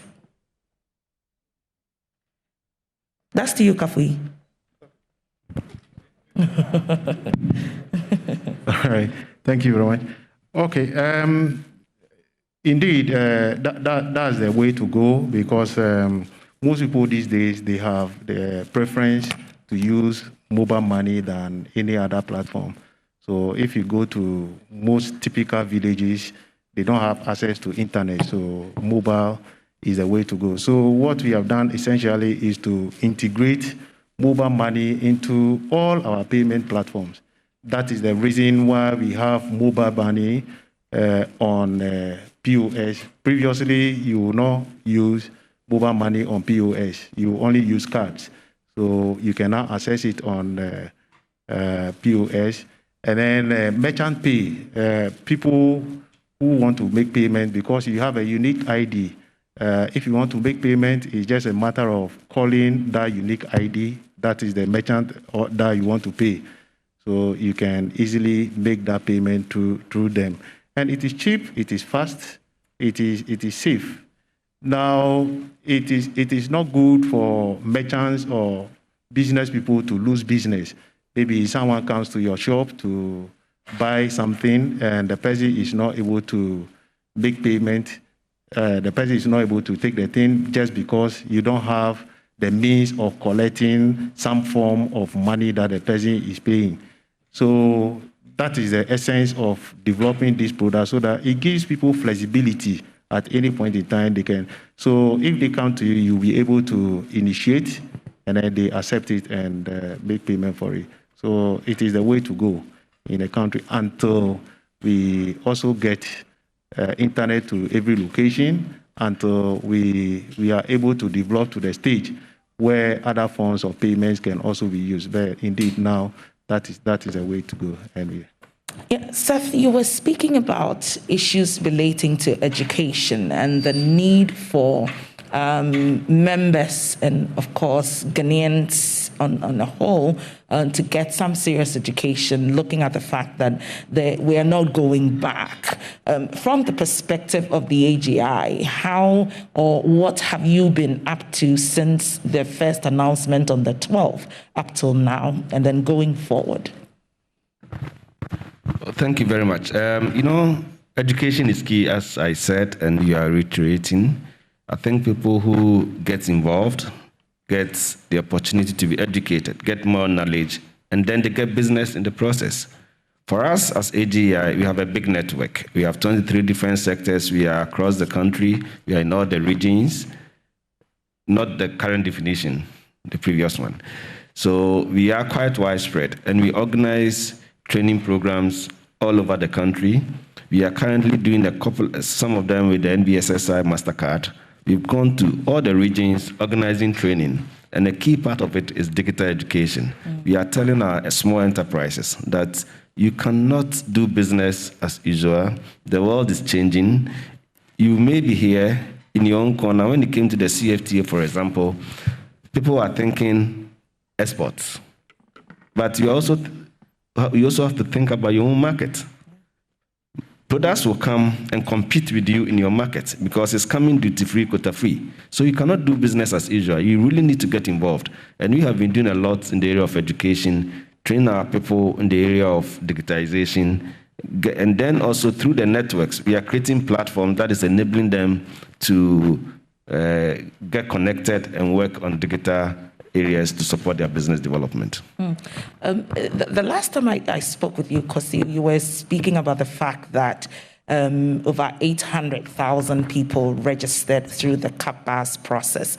And that actually meant that over 800,000 people actually went for 10 numbers if they didn't have, or actually regularized their registration with the Ghana, with Registrar General. Now, how do we scale up from these loopholes that were plugged during the registration process to really go digital when it comes to the SME space, because the banks sometimes won't give money because they cannot locate these people. And of course, access to other opportunities may be limited. Going forward, what are some of the things you're putting in place? So going forward, there are a few things that we are putting in place. I think it's really important to note the transformation of the former NBSSI in itself and the importance and relevance of the MSME sector to the government, especially because this was led by the Ministry of Trade and Industry, the minister, which this transformation is dear to his heart, as well as the president. And the Ghana Enterprises Agency is really focused and hinged on building MSMEs. And so to be able to do that, you needed a strong institution. You know, most of the times people think for a lot of transformation to happen, we don't want to work with the public sector. But the importance of public and private sector interventions cannot be underestimated. For us to be able to scale up, for us to be able to work together. That's why we'll build partnerships with the likes of AGI, with banks such as Access, because none of us can do it alone. We need to do it together. So building a strong institution such as the Ghana Enterprises Agency is the first step in this whole transformation and support to MSMEs. The second one, if you remember very well, the president's speech at the State of the Nation was also in terms of how 10 numbers are national ID. And that is so important. We can't also underestimate the importance of that. It immediately pulls so many other people into the tax system never been a part of. And for a lot of people, when they hear you getting a 10 or tax system, they think taxes. But it goes beyond that. And the reason why it goes beyond that is when we were even implementing the CAP business support, in getting data, you realize there was no data. The data that existed allowed us to underestimate even the numbers that would apply for the whole process, right? And also, it didn't allow us to really see who was within the sector. Now, with a system like this, it allows you to get a broader and more intentional view of the system and allows you to target interventions. So it's not one cup or one size fits all. You know, it's really funny when I see the T-shirts that say one size fits all, because it doesn't fit some of us. Yeah. So as much as possible, it's the same with interventions and really delivery of programs in the MSME sector. One size doesn't fit all. And so this intervention of using the national ID as a TIN number is so important and builds and scales up on the work that we're doing. Then it allows people that for you to also benefit from government intervention, you have to be part of the system. Okay, so Seth, from the Ghana Digital Economy Diagnostics, which is a document put together by the World Bank on really taking a look at the digital space in Ghana and what's lacking. One of the key things that was spoken about was the fact that our ecosystem maturity compared to the sub-region was not really up to scratch. From last year till now, where we have seen the urgent need for really digitizing, what would you say that government, together with private sector, should quickly be looking at for us to leapfrog? Yes, I think that I mentioned some of them in my presentation, that first of all, we need to have the digital infrastructure if you want to leapfrog. We are talking SME development here. We need to be sure that every SME who really would like to be part of the digital system should be part of it, should get the opportunity of being part of it. So if you develop the infrastructure very well and spread it across the country, you can do business anywhere in the country. You don't need to come to Accra or Kumasi or the big cities to be able to do basic transactions. We are talking of digital payments and digital transaction payments.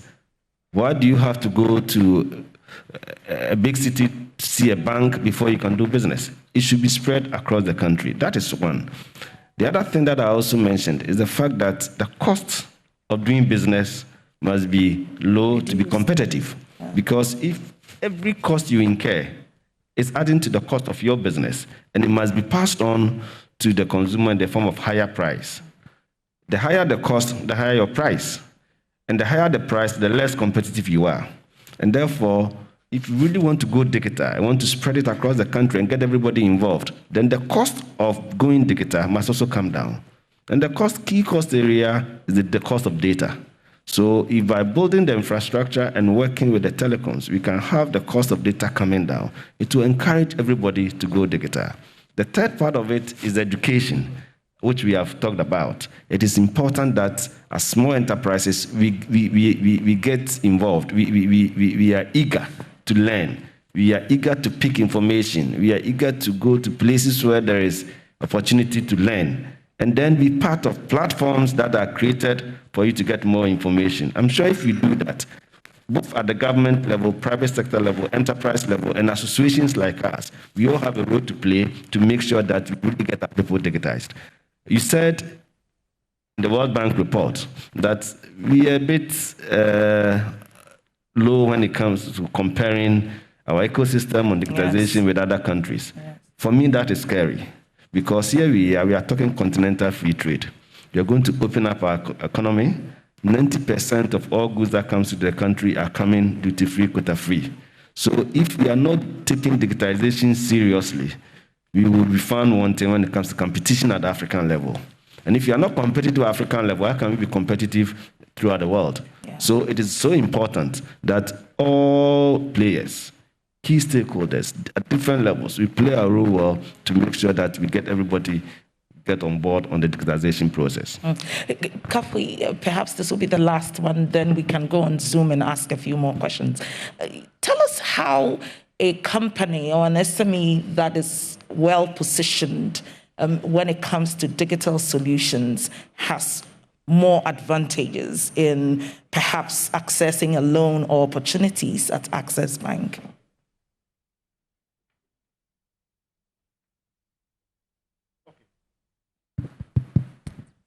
All right, thank you. For you to get a loan from banks, normally what we look at is to look at your cash flows, whether your cash flows will be enough to be able to pay back the facility that you are taking. So here is it. We want to see whether your sales are sustainable. You are increasing the volumes of sales that you generate to be able to make that cash flow to be able to support the loan repayment. So now, if we have SMEs migrate to the digital space, what it means is that they have access to a lot more customers. We can have visibility over their business because it is easy for us to also sit down and know what they are doing. They are able to expand, and even because we give them the backbone of how to collect the cash, we are able to monitor how cash is coming in. There will not be diversion. So then the risk of giving them the loan will be lower. So they will be able to benefit from the loans that we give. Now, what I say is, why will you want to be a shop in a mall when you can actually be a mall yourself? If you don't go online, what happens is that you are limited to your location. You are limited to the time that you can open your business, the time that you can close your business. So, but if you go online, you see that you have time, you can work 24 hours. Your business, people can be ordering at any point in time. They will be making payments online, day and night, and that gives you a lot more volumes in terms of sales. So therefore, you will be able to also access loans in quantities that, or the amount that you need to be able to grow your business, and even grow it to major multinationals that we have. If you look at businesses in Ghana and Africa, you see that they are not able to transcend the life of their owners because we are not doing big things. This is the time for them to get onto digital space so that they can take that advantage and they can also have access to loans. Thank you very much, Kafui. So the floor is open now to you. If there are any questions or contributions, please keep them brief because we have 10 minutes to go off radio and TV so that you give other people the opportunity. I'll take 3 questions and then I'll give them the opportunity to answer. Yes, please.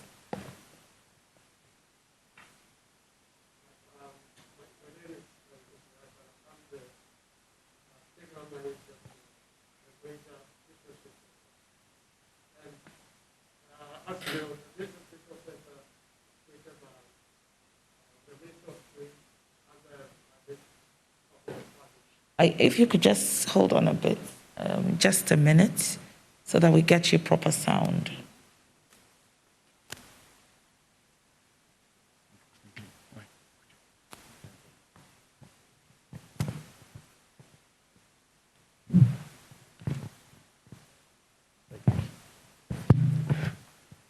Good morning. My name is Eric Ofriato, and I'm the General Manager for the Wager Business Resource Center. And as I was saying, the Wager Business Resource Center is one of 67 resource centers that have been created by the Ministry of Trade and Industry under public-private partnership. And it's funded by the African Development Bank and the International Development, Agricultural Development Fund, and under the Rural Enterprises Program. And we are an integral part of the Ghana Enterprises Agency headed by Madam. And one of our key missions is assist micro, small, and medium enterprises and entrepreneurs by utilizing modern technologies and best business practices to help them grow their businesses. So we are actually very big on business development. We are a one-stop shop for all business development.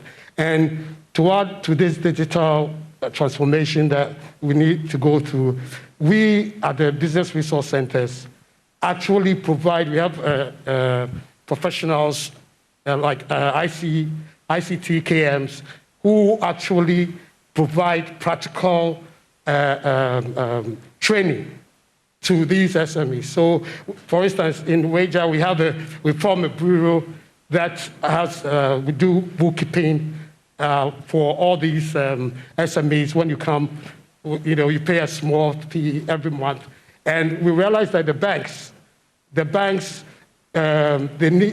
don't give all these SMEs a lot of credit because their books, for instance, their books are not in good shape or they don't keep books at all. So we actually do provide these kind of services and through IT digital training stuff. So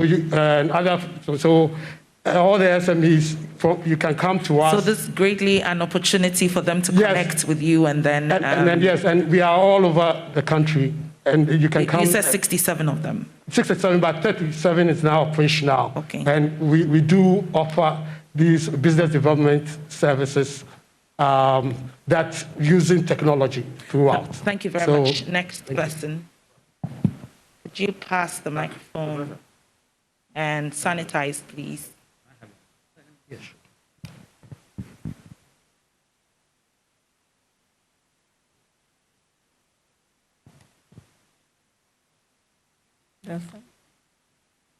Yeah, go ahead and speak then. My name is Michael Enoku, CEO Joyful Attitude Limited. I want to ask Kafi, after today, what next for us? Are you going to ensure that periodically clients of yours will meet and then you take us through the lessons? Or we meet today and then we are left on our own?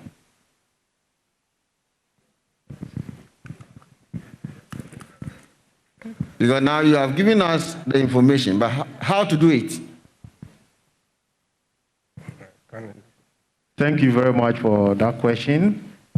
From today, what we are going to do is we'll continue to engage all the SMEs. In fact, this is not the only one which is going to happen. We are going to continue with our capacity development programs for you. We also have advisory portal. If you go to our website, if you have issue, you can just get there and drop the issues and give it the mode of contact you want us to contact you, and we'll take it out from there. One thing that we are also doing for SMEs going forward is we want to even develop that online portal for you, marketplace, e-commerce place, because we know that some of the SMEs will not have the resources to be able to go online themselves. So we are looking forward to hosting an e-commerce page where SMEs can actually come and sell over there, where they themselves can even take control. Because some of them, which are currently even using Facebook and other social media platforms, they've complained that normally customers will have to call them for them to describe the product and all other things. But if you can have your own site where you can display these products, then it is easier for you. People will go and look at it, read about the product, and then they can make payment for you to deliver. So it is not a one-off project. It's a process, and the process has started today. We know that most of you would like to talk to our relationship team. As you know, we have tailor-made relationship managers who will talk to you because businesses are unique, SMEs are unique. Different SMEs operate in different sectors. So we will not say that we have a best-fit-all strategy for all the SMEs. So we can still talk to our relationship managers so that they are able to understand your needs so that they can profess the right solutions. So we look forward to welcoming all SMEs so that we can see how best we can support you.